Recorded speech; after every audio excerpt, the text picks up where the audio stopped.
अस्सलाम वालेकुम जी। This is Hamza Qureshi. जैसा कि मैं आप लोगों को पता है, इस पेज के टाइटल से हम हमारे मिलत थे और ये नीचे हमारा टिकर भी चल रहा है कि आज का जो हमारा सेशन है वो बेसिकली एंटरप्रेन्योरशिप और जो है बिज़नेस स्टार्टअप्स के ऊपर है। कुछ बड़ी बेसिक बातें करेंगे, कुछ स्टूडेंट से रेलेवेंट, और हमारा जो मेन टारगेट है, जो मेन हमारी टारगेट ऑडियंस है, वो यूथ है। टारगेट ऑडियंस हमारे स्टूडेंट्स हैं, यूनिवर्सिटी के स्टूडेंट्स हैं, जो ज़िंदगी में कुछ करना चाहते हैं। तो सबसे पहले मैं आप लोगों को तारुफ करवा रहा हूँ अपना कि मेरा नाम हमज़ा है और मैं एक सोशल एक्टिविस्ट हूँ और मीडिया का स्टूडेंट हूँ, और साथ मैंने एक 2-3 सेटअप जो है एज़ अ एंटरप्रेन्योरशिप पे इसमें लेके चल रहा हूँ। तो हमारे साथ गेस्ट मौजूद हैं आज। तो सबसे पहले मैं चाहूँगा कि मैं इनका भी तारुफ आप लोगों को है करवा दूँ। सबसे पहले मोहम्मद बिलाल खान साहब का मैं तारुफ करवाना चाहूँगा, जो कि फाउंडर भी हैं और सीईओ भी हैं प्रोग्रामर्स वैली के, और ये गोल्ड मेडलिस्ट सॉफ्टवेयर इंजीनियर हैं और ये एंटरप्रेन्योर भी हैं। और इसके बाद मैं तारुफ करवाना चाहूँगा शहजाद रुशान गिलानी साहब का, जो कि पीआर कंसल्टेंट है और यूथ एक्टिविस्ट हैं। इनके माशाल्लाह काफ़ी लिंक्स हैं मीडिया हाउसेस में, और बहुत एक माशाल्लाह सोशल वर्कर हैं, बहुत अच्छे जो हैं पर्सनैलिटी के हामिल हैं। उसके बाद जुल्करनैन अंसारी साहब हैं, सीईओ हैं और फाउंडर हैं यूएक्स स्टूडियो के, और यूज़र इंटरफेस पे काम करते हैं, कोच हैं, मोटिवेशनल स्पीकर हैं। अदील हसन जट साहब का तारुफ मैं करवाना चाहूँगा, जो कि चीफ डायरेक्टर ऑफ हॉक्स हैं, पब्लिक स्पीकर हैं और लाइफ को जो है वो ट्रेनर भी हैं। मोहम्मद यूसुफ साहब मोटिवेशनल स्पीकर, जो किसी तारुफ के मोहताज नहीं है, official spoken person at hawks and youth VN के, और अपना तारुफ जो मैं आप लोगों को करवा ही चुका हूँ। तो अभी हमारा जो सेशन है वो हम स्टार्ट करेंगे हमारे मिलत के छोटे से एक इंट्रोडक्शन से, कि हमारे मिलत का प्लेटफॉर्म जो है वो आखिर है क्या, और इसको बनाने की क्या ज़रूरत जो है वो हमें पेश आई। तो मैं ये समझता हूँ कि हमारे मिलत एक ऐसा प्लेटफॉर्म जो है यूथ को मुहैया कर रहा है, प्रोवाइड कर रहा है, जो कि डिफरेंट डिपार्टमेंट्स के अंदर काम कर रहा है, करियर काउंसलिंग के ऊपर काम कर रहा है, बिजनेस स्टार्टअप्स के ऊपर काम कर रहा है, डिफरेंट लोगों को सहारा दे रहा है, सपोर्ट कर रहा है, मॉरल सपोर्ट दे रहा है, और फाइनेंशियली सपोर्ट करने के लिए कोविड-19 की सिचुएशन में जो है हमारे मिलत ने किसी भी से भी जो है वो पीछे नहीं रही। तो अल्हम्दुलिल्लाह हम सबको फ़ख्र होना चाहिए इस हमारे मिलत की टीम का एक हिस्सा होने के लिए। तो अब मैं क्वेश्चन हम स्टार्ट करते हैं अपना कि सर हमारा जो आज का टॉपिक है वो एंटरप्रेन्योरशिप है और बिजनेस स्टार्टअप्स हैं। मैं अभी रिसेंटली ये जो है सेशन स्टार्ट होने से पहले एक सर्वे रीड आउट कर रहा था। उस सर्वे के अंदर मैंने ये देखा कि पाकिस्तान में 88% स्टूडेंट्स ऐसे हैं जो कि मैं समझता हूँ कि अनसर्टेनिटी का और बिगेस्ट चैलेंज जो है उनके अंदर लाइफ में एक उनको जो फेस करना पड़ रहा है वो ये है कि वो एक अनसर्टेनिटी का चैलेंज है, और दूसरा ये है कि वो क्लियर नहीं है अपने फ्यूचर को लेके, अपने करियर को लेके, कि मैं आज से 5 साल बाद कहाँ खड़ा हूँ, मैंने जिंदगी में क्या करना है, क्यों करना है, कैसे करना है, किसी स्टूडेंट को कुछ नहीं पता। ठीक है। तो हमारे पेरेंट्स असल में हमें जो है कुछ लगा देते हैं कि बेटा आप ये कर लो, आप वो कर लो। हम लग जाते हैं, हम वो काम कर लेते हैं, हालाँकि वो हमारा पैशन भी नहीं होता। और बिल्कुल हमारे अपने पीयर ग्रुप जो होते हैं, पीयर सोसाइटी जो होती है हमारे सराउंडिंग्स में, हम देखते हैं मेरा दोस्त अगर सीए कर रहा है तो मैं भी सीए कर लूँ। मेरा दोस्त अगर मास कम्युनिकेशंस कर रहा है तो मैं भी ये कर लूँ। तो ये पीयर ग्रुप हमारी जो है इसके ऊपर बड़ा इम्पैक्ट जो है वो डालती हैं। तो सर आज का जो हम है अपना सेशन स्टार्ट कर रहे हैं बेसिक क्वेश्चन से, कि सर एक स्टूडेंट की ज़िंदगी में वो क्या-क्या मतलब चीज़ें ऐसी हैं लाइक जो उसकी रुकावट का एक सबब बनती हैं। कोई एक अगर एक स्टूडेंट है, यूनिवर्सिटी का एक स्टूडेंट है, वो यूनिवर्सिटी गोइंग है, सुबह 8 से लेके 12, 1, 2 बजे तक क्लास है, उसके पास बाकी जो घंटे बचते हैं वो तकरीबन 5 या 6 घंटे बचते हैं। तो उन 5 या 6 घंटों में वो क्या, और दूसरा ये है कि सर माइक काइंडली जो है वो म्यूट कर दीजिएगा। तो वो कौन से ऐसे चैलेंजेस हैं जो स्टूडेंट को किसी बिजनेस पॉइंट ऑफ व्यू की तरफ, बिजनेस माइंड की तरफ जाने से रोकते हैं? हम नौकर ही क्यों पैदा कर रहे हैं, हमने नौकरी ही क्यों करनी है? तो मैं सबसे पहले अपना रुख करूंगा, अपनी तोपों का रुख मैं करूंगा मोहम्मद यूसुफ साहब की तरफ। जी सर, मुझसे बताइएगा इसके बारे में थोड़ी सी। जी माशाल्लाह हमसा भाई, पहले तो मैं शुक्रिया अदा करता हूं कि आपने मुझे प्रोग्राम में खिताब किया। असल में ये स्टूडेंट का ही इशू नहीं है, ये हमारे हर उस बच्चे का या हर उस शख्स का इशू है जो कि कुछ करना चाहता है। उस करने में, क्योंकि देखे ना, यूनिवर्सिटी हमें सिखाती है कि बेटा आपने असाइनमेंट जमा करनी है, आपने चीज़ें करनी है, आपने स्टडी करनी है, आपने एग्ज़ाम कैसे देना है। लेकिन वो यूनिवर्सिटी हमें ये नहीं सिखाती कि बेटा आपने इस यहाँ से निकलने के बाद, मुझे अपनी पूरी ज़िंदगी में, मैं अगर अपनी यूनिवर्सिटी लाइफ की बात करूँ तो अभी तक एक टीचर भी ऐसा नहीं मिला, सिवाय एक टीचर के जिसने कहा था कि बेटा आप सेकंड टाइम क्या करते हो। मैंने कहा सेकंड टाइम मैं मैम जॉब करता हूँ। तो उसने कहा बेटा ये वाली चीज़ मैं आपसे से सुनना चाहता हूँ। तो ये हमारे बहुत कम से उस्ताद होते हैं जो हमें कहते हैं कि आपने कुछ करना है। देखिए ना, वो ड्यूटी के लिए ज़रूरी ये नहीं है कि आप 4 घंटे की ड्यूटी करें, आप 10 घंटे की ड्यूटी करें। आप एक स्टार्टअप छोटा बिज़नेस कर सकते हैं जो कि आपको छोटा-सा एक्सपीरियंस दे सकती है। लेकिन अगर वो चीज़ें हमें सिखाई तो जाती है ना, माँ-बाप घर में पैसे देते हैं, कोई हिसाब नहीं है। मैं तो ऐसे स्टूडेंट को भी जानता हूँ जिनको हिसाब करना नहीं आता।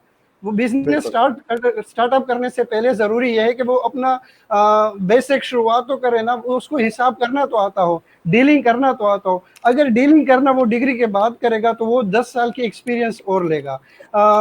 एक है ना, अगर कामयाब लोग वो है ना, अगर स्टूडेंट लाइफ में जो जॉब कर रहे हैं या जो अपना बिज़नेस स्टार्टअप कर रहे हैं या जो ऐसी चीज़ एक्टिविटी में हिस्सा ले रहे हैं जो कि आप बैठे हैं या मैं बैठा हूँ, तो वो लोग जो कल जाकर कहते हैं कि यार मैं पैसे कमा सकता हूँ क्योंकि मेरे पास एक्सपीरियंस है। तो ये कुछ मिसअंडरस्टैंडिंग है हमारे साथ जिससे हम मुंह भी छुपा रहे हैं। मसला ये है कि हम उस चीज़ से दिल भाई भी यहाँ बैठे हुए हैं कि जिस तरह से हम उस चीज़ से मुंह छुपाते हैं, जब हम मुंह छुपाने पर आ जाते हैं तो हम कहते हैं कि हम कुछ नहीं कर सकते क्योंकि मेरे पास वक्त नहीं है। देखिए ना, अल्लाह ताला ने इंसान को ना 24 घंटे काम के लिए पैदा किया है, इसमें सिर्फ नींद लाजमन है, ज़रूरी नहीं है। अगर कोई चीज़ बिल्कुल ज़रूरी नहीं है तो मैं उसको मेन फ़ोकस पर क्यों रख रहा हूँ? वो तो सिर्फ हम एक ज़रूरत है जिसको मैंने पूरा करना है। लेकिन हम उसको क्या करें कि मैंने रिलैक्स होना है, मेरी एक्टिविटी स्ट्रेंथ पावर जो है ना, फ़िज़िकल पावर, वो बच्चों की इतनी कमज़ोर है कि 4 घंटे ड्यूटी करने के बाद हम डिप्रेस बैठे होते हैं कि हम कुछ नहीं कर सकते। दैट्स मीन्स कि यार आप अगर और कुछ नहीं कर सकते तो संडे के दिन तो एक ड्यूटी रख लें। अब कोविड-19 है, कोविड-19 में देखें ना, हमारे पास चांस रह गया घर में बैठने का। तो लोग मेरे ख्याल में घर में बैठकर कोई चीज़ नहीं कर रहे थे, कह रहे थे कि हम कुछ नहीं कर सकते। आपके पास बेइंतहा किस्म की स्किल थी जो कि आपने आगे काम में लानी थी। तो ये बेस्ट टू बेस्ट पॉइंट है जो कि मेरी तरफ से है कि हम इन चीज़ों को देखें कि हमने ज़रूरत को देखना है। हमने इन चीज़ को नहीं देखना कि मेरे पास 4 घंटे या 5 घंटे यूनिवर्सिटी के बाद। मैंने अपने आप को अभी पॉलिश करना, अभी मैं यंग हूँ, क्योंकि जो स्टूडेंट आते हैं वो कहते हैं कि मैं काम नहीं कर सकता क्योंकि यूनिवर्सिटी 5 बजे तक है या एक 6 बजे तक टाइम टेबल होती है।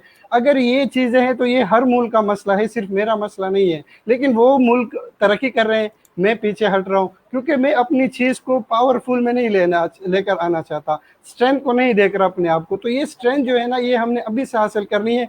कोई डिग्री का चक्कर नहीं, डिग्री के बाद आपको जॉब मिलेगी, ये बात की सोचने वाली बात है। अपना बिजनेस का स्टार्टअप अभी से करना चाहिए। बिल्कुल ऐसा ही है जी। बिल्कुल बिजनेस जब अभी हमारी एज ही मतलब है, इसी एज में अगर हम कुछ ना कुछ गुड सीखेंगे तो हम फ्यूचर में जाके एक परफेक्ट एक अच्छे बिजनेसमैन जो है वो बन सकेंगे। तो मैं मोहम्मद बिलाल खान साहब हमारे साथ मौजूद हैं। मोहम्मद बिलाल साहब मुझे बताइएगा कि हमारे माशरे में मतलब अगर देखें हमारी यूनिवर्सिटी जो है एमकॉम करवाते हैं, यूनिवर्सिटी पाकिस्तान की एमबीए करवा रहे हैं।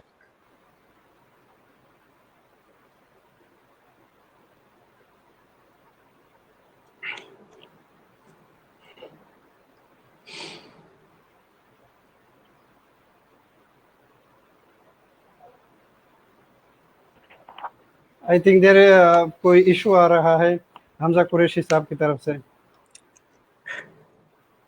जी, तो मेरा ख्याल है इस तरह से कर लेते हैं बिलाल, चूंकि बिलाल से मैं आपसे गुजारिश करना चाहूँगा, हमजा भाई ने जो इशू उठा रखा था कि स्टूडेंट के पास कहते हैं कि हमारे पास बहुत कम वक्त होता है, तो आप क्या कहना चाहेंगे कि इसमें हम किस तरह निकल सकते हैं?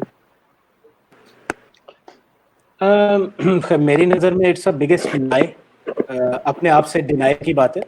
ये सिर्फ पाकिस्तानी नेशन का हमारा मसला नहीं है, इट्स यूनिवर्सल प्रॉब्लम। दुनिया भर में इसके खिलाफ एक तहरीक है कि किस तरह से हमने अब अपनी ह्यूमन प्रोग्रेस को इवॉल्व करना है, अगले स्टेप में इस तरक्की की दौड़ में हमने आगे कैसे जाना है। तो कोई ना कोई दो चीज़ें होती हैं जो आपको आगे बढ़ाती हैं, एक ग्रीड और एक फेयर, कि आप किसी चीज़ की ग्रीड के ऊपर रहते हैं। इनोवेशन और एंटरप्रेन्योरशिप एक ग्रीड है, फेयर पीछे रह जाने का खौफ।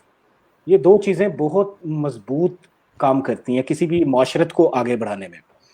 एवन अगर आप मज़हब को देखें, मईशत को देखें, सोशल वैल्यूज को देखें, तो तमाम इन्हीं दो एस्पेक्ट्स पे, इन्हीं दो एंगल्स पे खड़ी है। मैं क्वेश्चन को थोड़ा सा रिलेट करूं तो बहुत अच्छा और स्पेसिफिक क्वेश्चन किया हमजा ने, मैं बहुत शुक्रिया अदा करता हूं। क्वेश्चन बड़ा एक कीमती क्वेश्चन अच्छे आंसर को जन्म देता है।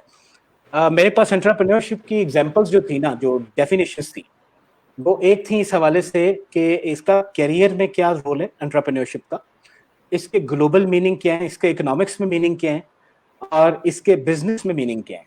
तो चूंकि उन्होंने स्पेसिफाई कर दिया करियर को, तो मैं करियर के हवाले से इसका जवाब दे देता हूँ, तो थोड़ा टाइम बचेगा भी और टू द पॉइंट रेलिवेंट बात भी होगी।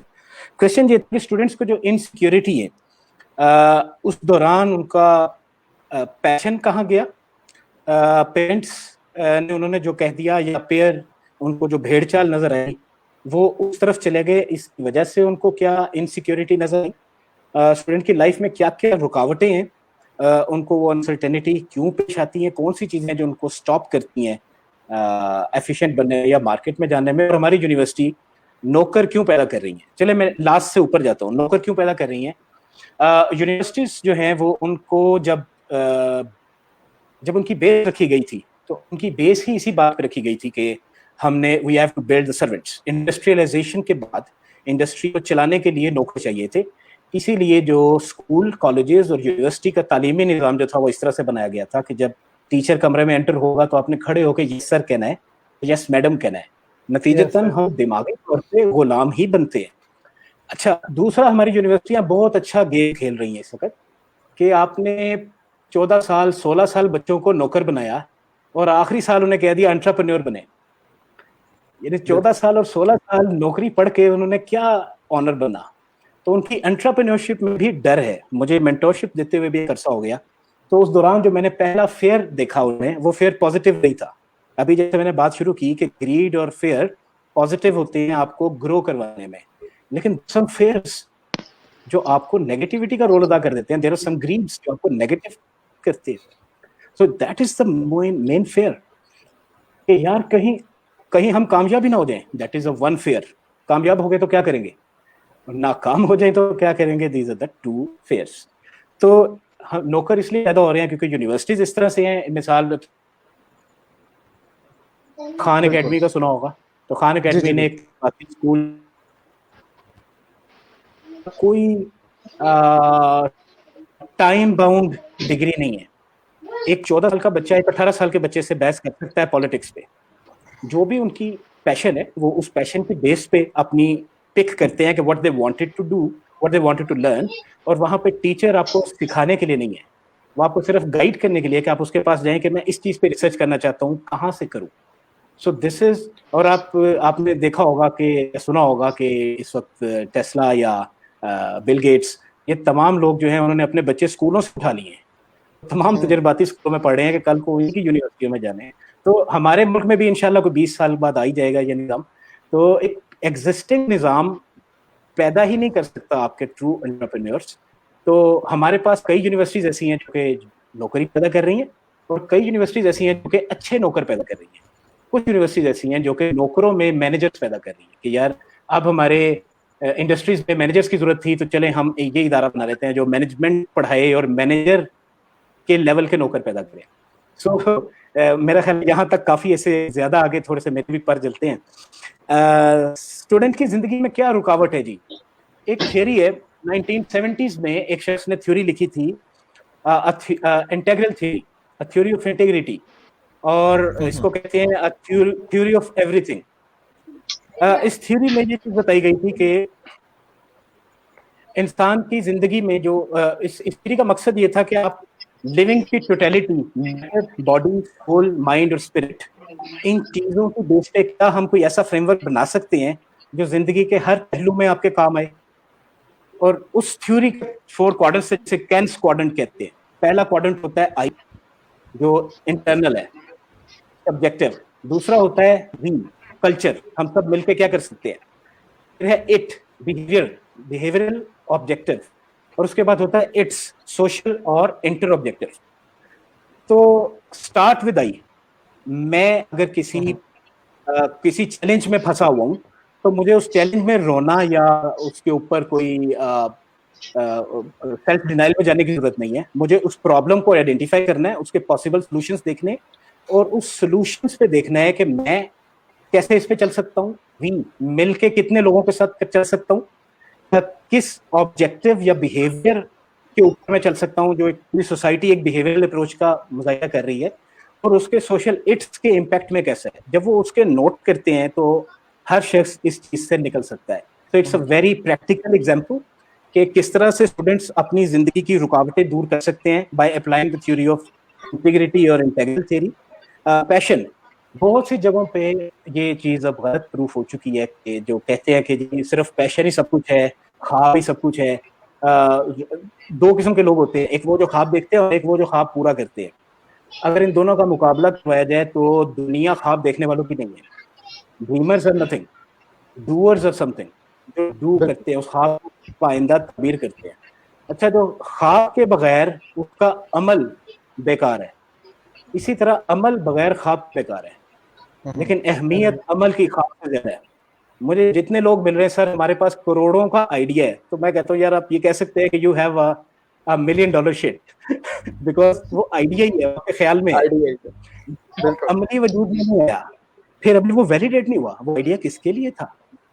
अच्छा, सो पैशन मेरी नजर में सिर्फ इतनी इंपॉर्टेंस रखता है कि जब आप अपने कारोबार के चैलेंजेस करते वक्त थक जाए तो उस वक्त वो पैशन आपको थकने नहीं देता। अगर मैं वो काम कर रहा हूँ जिसका मुझे पैशन है तो मैं थकूंगा नहीं, अदरवाइज मैं घड़ी देखूंगा कि यार 5 कितने बजे मैं घर जाऊं और सो जाऊं या ना ही जाऊं तो बेहतर है। पैशन आपको मजबूर करता है कि आप थक भी गए हैं तो आपकी बॉडी कहती है कि अभी और करो, अभी और करो। So that is the value of the passion and that's it, इससे अलावा कोई पैशन नहीं। पेरेंट्स के पीछे चलना मेरा ख्याल है दैट्स वेरी आउटडेटेड सब्जेक्ट, क्योंकि आई एम सॉरी माजरत, मेरा वो टेक्निकल इशू की वजह से मैं चला गया था स्ट्रीम से। कोई मसला नहीं जी, कोई अच्छा, पेरेंट्स की बातें होती थी मेरा ख्याल है कोई 10-15 साल पहले, जिसमें बात ही होती थी कि हमारे पेरेंट्स के जो चैलेंजेस थे ना वो और थे। उस जमाने के चैलेंजेस शायद मार्शल लॉ के चैलेंजेस थे, उस जमाने के चैलेंजेस सियासी वो और मईशत थी, वो और माशरत थी। उस जमाने में अभी इस्लाम को टेररिस्ट डिक्लेयर नहीं किया गया था, उस जमाने में और चीजें थी। आज के चैलेंजेस कुछ और हैं। अच्छा, भेड़ चाल और पेयर, ये रेलिवेंट चीज है कि आज मैं अगर किसी को देखता हूँ कि ये चीज चल रही है तो मुझे भी ये काम कर लेना चाहिए, बहुत इंपॉर्टेंट एस्पेक्ट है, क्योंकि ये आपको नाकाम करने के लिए इतनी बात काफी है कि आप वो काम करें जो दूसरे कर रहे हैं। वो क्या कहते हैं कि हमारे तारुफ के लिए कतील इतनी बात काफी है कि उस राह से हट के चलते हैं जो राह गुजर आम हो जाए। तो अगर आप वही राह गुजर इस्तेमाल करेंगे जो सारे कर रहे हैं, उसे हम इनोवेशन नहीं कहेंगे, and without innovation there is no entrepreneurship. Students अगर जॉब क्रिएट करना चाहते हैं, इकोनॉमिक दुनिया की इकोनॉमी में अपना हिस्सा डालते हैं, नेशन की इकोनॉमी में हिस्सा डालना चाहते हैं, जीडीपी में जॉब्स क्रिएट करना चाहते हैं, पॉवर्टी लेवल डाउन करना चाहते हैं, तो उनको एंटरप्रेन्योरशिप में आना चाहिए। एंटरप्रेन्योरशिप इनोवेशन के बगैर नहीं हो सकती। And I will, if I will have a chance to speak again, then I will provide my point of view in the human angle कि किस वजह से ह्यूमन को सबसे ऊपर फोकस देना चाहिए rather than the technology and rather than the business idea. So यहाँ तक मेरा ख्याल है कि स्टूडेंट्स को इन चीज पे फोकस करना चाहिए कि वो जाती जिंदगी में भी कुछ प्रोसेसेस को इम्प्लीमेंट करके practically, not only theoretical, practically अपनी लाइफ बदल सकते हैं और ना सिर्फ अपने साथ पूरे माशरे को बढ़ा सकते हैं। Thank you very much. बिल्कुल सही बात है जुल्करनैन साहब, आपने माशाल्लाह इतनी डिटेल में बड़ी मजे की बातें बताई हैं और बड़ी एक उम्मीद है कि हमारे व्यूवर्स जो हैं वो इस बात को समझ रहे होंगे। मैं इसके बारे में अपना ओपिनियन ये रखना चाहता हूँ कि लाइक अगर हम देखें, मैं सर आप लोग मेरी रहनुमाई फरमाइएगा इस बारे में अगर मैं कहीं पे गलत हूँ। मुझे ये लगता है कि हमारे माशरे में, जैसे ईदी साहब फरमाया करते थे कि हमारे पास मुल्क पाकिस्तान में पढ़े लिखे जाहिलों की फौजें मौजूद हैं, और मतलब जाहिल भी इस तरह के हैं कि मतलब अगर हम कोई रेडी वाला बायर है तो हम उसको जो है जाहिल कहते हैं। फिर गांव में है कोई है जो हमसे मतलब लाइक एजुकेशन में या थोड़ा अगर हम उसको कमतर समझते हैं तो हम उसको जाहिल के नाम से जानते हैं। तो मैं ये समझता हूँ कि जाहिल को जाहिल कहने के अंदर सबसे ज्यादा जो किरदार है वो हमारा अपना है। लाइक अगर हम मिडिल क्लास और एलीट क्लास के होते हुए भी वो लोग अगर मतलब जाहिल हैं तो फिर आई थिंक सो हमारे इसमें फायदा नहीं है, क्योंकि अल्लाह पाक फरमाता है जिसको मैंने जितना ज्यादा पैसा दिया है, जितना ज्यादा शोहरत दी है, जितना ज्यादा इन्फ्लुएंसिंग पावर दी है, सबसे ज्यादा रिस्पॉन्सिबिलिटीज भी उसी के पास हैं कि हम अपनी चीजों को जो है वो आगे कन्वे करें। जी, मैं इसका जवाब दूं? जी जी सर जरूर प्लीज। अच्छा जी, अगर हम यही बात करते हैं ना तो अगर आपको याद हो तारीख में, हमारी तारीख में एक शख्सियत गुजरी है जिसे हम अबू जहल कहते हैं, जाहिलों का बाप। उसका एक्चुअल नाम जो था ना वो अबुल हिकम था, हिकमत का बाप। वो इतना सियाना और काबिल शख्स था कि नबी सल्लल्लाहु अलैहि वसल्लम की हिजरत से पहले जो कहा गया था ना कि इस बात को कि उनको कत्ल करने के लिए 40 कबीलों के 40 मर्द आए और एकदम ये ये इतनी गहराई वाली बात उसी शख्स का आइडिया था, बट वो अबू जहल हो गया, इतने इल्म रखने के बावजूद वो कहीं ना पहुंच सका। और अगर हम अपने नबी की बात करते हैं तो नबी सल्लल्लाहु अलैहि वसल्लम को हम नबी उम्मी कहते हैं। तो यहाँ डिफरेंस करने की जरूरत है। पढ़ा लिखा होना जाहिल हो सकता है, अनपढ़ हो के भी आप दुनिया को लीड कर सकते हैं। तो यहाँ अनपढ़ और जहालत ये मैं थोड़ा सा मजहबी नुक्ता नजर आ गया, लो माजरत चाहूंगा कि मैं नॉर्मली ये बात नहीं करता होता, लेकिन चूंकि इसका और कोई मेरे पास जवाब था नहीं, तो इसी तरह या कहते हैं किसी चीज को अगर आप गलत समझना चाहते हैं तो उसे दूर से देखें या गौर से देखें। तो मेरा ख्याल है हमारे जो क्लास सिस्टम है इस पे दूरी है और इसमें मगरूरपन मौजूद है, जिसकी वजह से ये सारा प्रॉब्लम है। और जब हम एंटरप्रेन्योरशिप की बात करते हैं तो उसमें एक एंगल होता है जिसे हम ह्यूमन सेंटर्ड डिजाइन कहते हैं या ह्यूमन सेंटर्ड वर्क कहते हैं, जिसमें आप स्टार्ट करते हैं with the empathy to live with the in the customer shoes. आपको पता होना चाहिए कि मेरा कस्टमर या मेरा यूजर किस तरह का है, कैसा है, किस इलाके का है। और मैं एक देहाती इलाके में जहां सब लोग धोती पहन के बैठे हैं, मैं पैंट शर्ट पहन के चला जाऊंगा और इंग्लिश बोलूंगा, तो एक्चुअली मैं जो भी एंटरप्रेन्योरशिप कर रहा हूं, मैं जो भी प्रोडक्ट बनाना चाह रहा हूं या सर्विसेज बनाना चाह रहा हूं, उसका स्टार्ट या पहला कदम गलत है। पहला कदम ये है कि आप जिसके लिए काम कर रहे हैं आपने उसके साथ उसकी जुबान में, उसकी माशरत में उनके साथ बैठ के उनकी प्रॉब्लम को सुनना है ताकि सोल्यूशन पेश कर सकें। तो स्टार्ट विद दिस थिंग। सो ये एंगल बिजनेस एंगल में भी पूरी तरह वैलिड होता है। बिल्कुल बिल्कुल ठीक है। मैं अपना नेक्स्ट क्वेश्चन जो है वो बिलाल भाई से करना चाहूँगा, जो कि सीईओ हैं प्रोग्राम वैली में। अच्छा बिलाल भाई, हम जो है ना, लाइक जैसे कि मैंने पहले बताया कि हम नौकरी की तरफ भागते हैं, तो इसमें मैं ये कहना सोचता हूँ कि लाइक हम अगर अपने बच्चों को ये सिखाएं कि कैसे सोचना है इंस्टेड ऑफ के क्या सोचना है, तो ये आई थिंक जो ज्यादा होगा। हम गवर्नमेंट जॉब चाहते हैं, हम चाहते हैं जी हमें रेफरेंस से किसी से हम कहीं घुस जाएं किसी गवर्नमेंट के दायरे में, सरकारी नौकरी में। तो आप इसके बारे में क्या कहेंगे? लाइक मैं समझता हूँ कि पहचान से मिला काम ज्यादा देर नहीं रहता, लेकिन एक काम से मिली पहचान जो है वो हमेशा के लिए रहती है। इंसान अपना मुकाम खुद बनाता है किसी काम के अंदर। तो इसके बारे में बिलाल भाई आपके क्या जो है पॉइंट ऑफ व्यूज हैं? अच्छा, thank you very much for giving my time.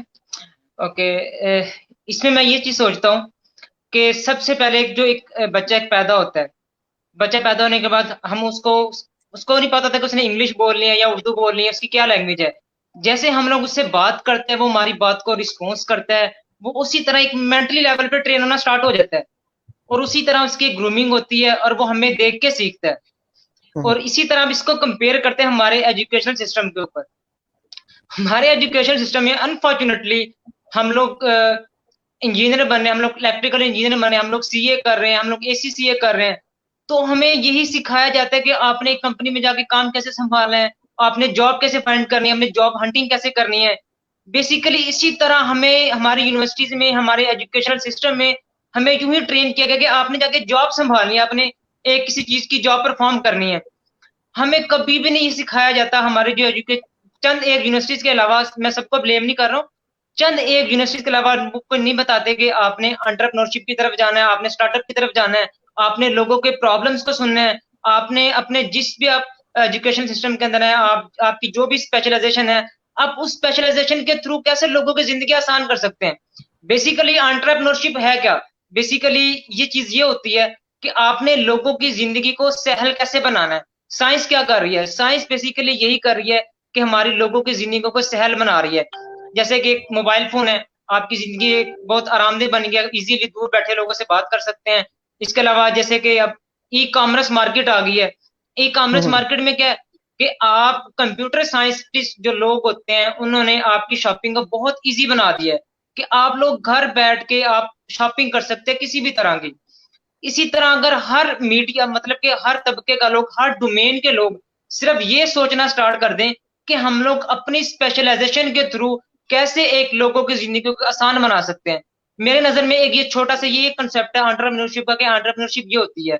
और इसी तरह अगर हम अपने बच्चों को यूं ग्रूम करना स्टार्ट कर दें कि आपने लोगों की जिंदगी को सहल बनाना है, आपने एक ऐसा आइडिया जनरेट करना है कि जिससे लोगों की जिंदगियां आसान हो जाएं, ठीक है। तो हमारी बेसिकली यूनिवर्सिटीज में ट्रेनिंग जो दी जाती है वो ट्रेनिंग ये दी जाती है कि जॉब के लिए ट्रेनिंग दी जाती है। हमें ये सिखाया जाता है कि अगर आप इतने मार्क्स लेंगे, आपका सीजीपीए इतना होगा, तो आपको एमफिल में एडमिशन मिलेगा। हमारा जो एक मतलब कि मेंटल लेवल वो इसी तरह से स्केच कर दिया जाता है कि जो हमारे स्टूडेंट होते हैं, जो हमारी एक नई कौम है, वो इससे बढ़कर सोच नहीं पा रही, आउट ऑफ बॉक्स सोच नहीं पा रही है। तो हमें बिल्कुल एक एजुकेशन सिस्टम पे रिफॉर्म्स की जरूरत है। तो हम लोग बेसिकली इसी के ऊपर, हमारी जो ऑर्गेनाइजेशन है, हमारी जो प्रॉग वैली है, हम इसी के ऊपर काम कर रहे हैं। हमारे यहाँ पे कंट्री में क्या होता है कि हम लोग इसी तरह आते हैं, इंटर करते हैं, इसके बाद हम लोग बैचलर कर लेते हैं, और हमें इसके बाद भी नहीं पता होता कि हमने बैचलर करने के बावजूद हमने किस जगह पे जाना है, किस डोमेन में जाना है। इवन के कोई सॉफ्टवेयर इंजीनियरिंग करके आते हैं, उसको नहीं पता होता कि उसने वेब डेवलपमेंट में जाना है, उसने प्रोग्रामिंग में जाना है, उसने मार्केटिंग में जाना है, उसको नहीं पता होता। तो ये हमारे बैचलर जो स्टूडेंट्स हैं, ये उनका हाल है। तो अब्रॉड के अंदर क्या होता है, बेसिकली बाहर यूरोप में, अमेरिका, कनाडा, वहां पर ये होता है कि वहां पे एक बूट कैंपिंग होती है। वहां पे बच्चों को जज किया जाता है कि वो किस चीज के अंदर वो बेस्ट परफॉर्म करते हैं। आया वो स्पीच में बेस्ट परफॉर्म करते हैं, आया वो स्पोर्ट्स में बेस्ट परफॉर्म करते हैं। तो वहां से बच्चों की स्किल्स को जज करके उनकी फिर ग्रूमिंग की जाती है। उनको वहां पे बूट कैंपिंग होती है, वहां पे बूट कैंपिंग के थ्रू उनकी स्किल्स को मजीद पॉलिश किया जाता है, उनको प्रॉपर उनकी कोचिंग की जाती है। तो उसी तरह का एक बूट कैंपिंग का आइडिया हम लोग पाकिस्तान में लेकर आए हैं, कि जिसमें हम लोग प्रैक्टिकली स्किल्स के ऊपर बिलीव करते हैं। थ्योरेटिकल नॉलेज होना चाहिए, नो डाउट, लेकिन जो मैटर करती है चीज वो प्रैक्टिकल करता है। हम लोग इलेक्ट्रिकल इंजीनियर भी बन जाते हैं, तो हमें नहीं पता होता कि आपने प्रैक्टिकली काम कैसे करना है। तो इसके लिए जरूरत है, हमें स्किल सेट की जरूरत है, हमारे नौजवानों को एक स्किल सेट की जरूरत है।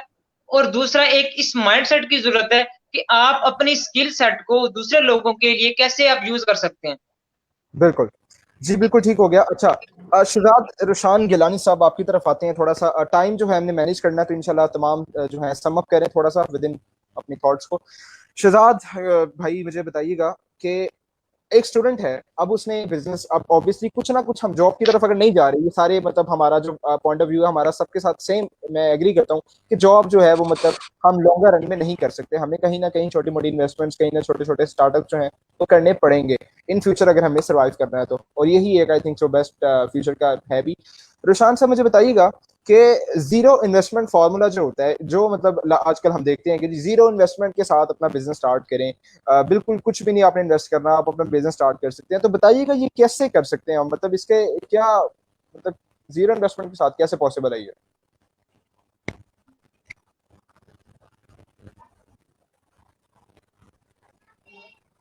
जी शहजाद भी, कैन यू हियर मी?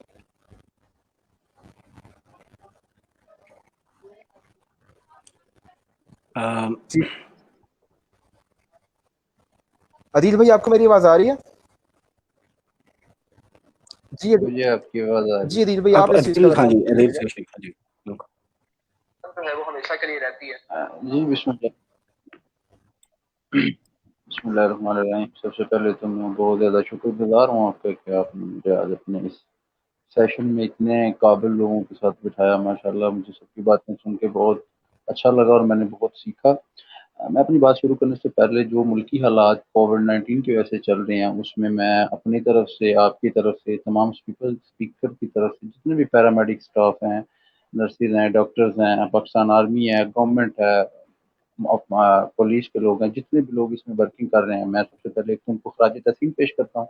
माशाल्लाह वो अपनी इतनी एबिलिटीज़ को वहाँ पे यूटिलाइज़ कर रहे हैं और जितने लोग इस वजह से वफ़ात पा चुके हैं, अल्लाह ताला उनके दर्जात बुलंद करे और अल्लाह ताला हमें इस वबा का मुकाबला करने की तौफ़ीक अता फ़रमाए। और लोगों से ये रिक्वेस्ट है कि काइंडली इसको सीरियस लें, ये मज़ाक नहीं है।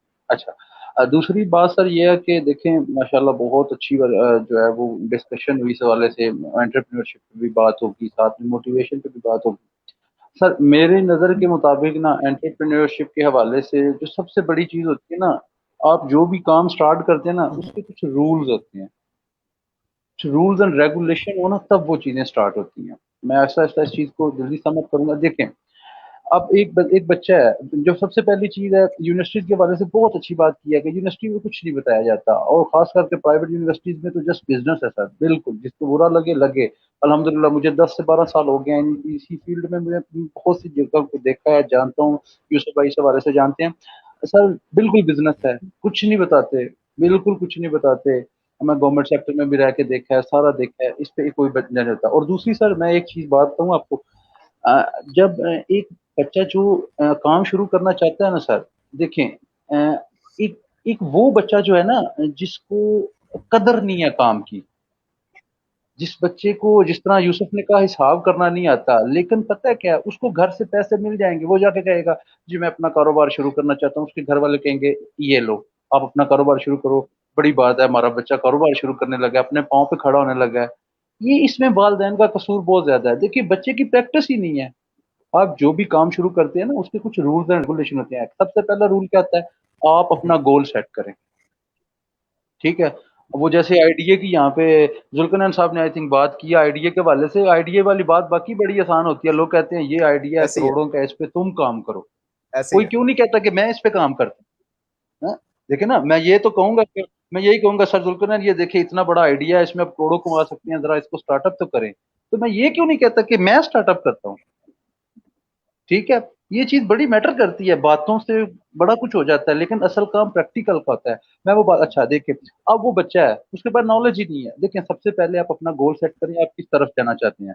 तो मेरे सामने भी सारे एग्जांपल्स हैं। एक बंदा है, उसने अगर ग्रोसरी का काम स्टार्ट किया है तो 6 महीने बाद उसको छोड़ देगा। क्यों? हम लोगों की सबसे बड़ी जो बीमारी है ना एंटरप्रेन्योरशिप के वाले से, हम ये कहते हैं कि हमने आज काम स्टार्ट किया है, बस कल हमें उसमें से फायदा आना चाहिए। ऐसे नहीं होता। जो मेरी मंतिक है ना, उसमें मैं ये कहता हूँ कि आपने कोई भी काम शुरू किया है बिल्कुल। ना, 6 महीने भूल जाए, 6 महीने टाइम दें, 6 मंथ तक आप उस पर वर्किंग करें। सर आपने गोल सेट कर लिया, गोल सेट करने के बाद आपके पास एक एक आइडियल चीज होनी चाहिए, एक आइडियल चीज। देखिए अब उसकी एग्जांपल मैं आपको इस तरह देता हूँ। एक बंदा है, वो कहता है कि मैं एक बुटीक बनाना चाहता हूँ, मैं फैशन डिजाइनिंग की तरफ जाना चाहता हूँ। लेकिन वो सबसे पहले एक उस बंदे को नोट करे जो एक उस फील्ड में एक बहुत बड़ा जिसने नाम कमाया है, ठीक है, उसको पढ़े, उसकी कारकर्दगी, उसकी वर्किंग को पढ़े, ठीक है, फिर वो अपनी चीज को आगे लेके जाए। फिर उस चीज के बारे में जब आपके पास नॉलेज आ जाए, फिर उसके बाद आपके अंदर ना जो सबसे बड़ी चीज है, जिस पे मैं कहता हूँ कि दुनिया का बड़े से बड़ा कोई भी बंदा हो, उसमें बिल गेट्स हो, उसमें कोई भी हो, जिस बंदे के अंदर कमिटमेंट नहीं है ना, वो कभी एक अच्छा बिल्कुल, एंटरप्रेन्योरशिप बंदा बिल्कुल नहीं ऐसे ही बन है। कंसिस्टेंसी नहीं है। सकता। कमिटमेंट और रिस्पॉन्सिबिलिटी, जी जी, कमिटमेंट और रिस्पॉन्सिबिलिटी। देखिए एक बंदा अगर कमिटेड नहीं है वो कभी कामयाब नहीं हो सकता, और एक बंदा अगर अपने काम को एक रिस्पॉन्सिबिलिटी नहीं लेता तो वो भी फिर भी कभी नहीं काम कर सकता। दूसरा, देखिए हम ये कहते हैं हमारी यूनिवर्सिटी में बच्चों को वहां तक ग्रोथ नहीं दी जाती। मेरी इस बात से बहुत लोग इख्तलाफात करेंगे कि आप टीचर्स पे ब्लेम करें या यूनिवर्सिटी को ब्लेम करें। नहीं सर, लोग जो सिर्फ फीस ले रही है, ठीक है, मेरे पास 3-4 एग्जांपल ये इस कोविड के सीजन की हैं, ठीक है। लोग अब देखें, मैं यहाँ में गांव में हूँ, ठीक है, गवर्नमेंट से भी इस हवाले से हमने बात की है। अब एक बच्चे को सिर्फ ये नहीं बताना कि आपने पढ़ना है, उसकी और भी बहुत सी जरूरियात है। अब देखिए जैसे गिलानी साहब का नेट प्रॉब्लम कर रहा है, मतलब जहां भी बैठे हुए हैं, ठीक है, ये चीजें बड़ी बगौर इन चीजों का जो है ना वो देखा जाता है।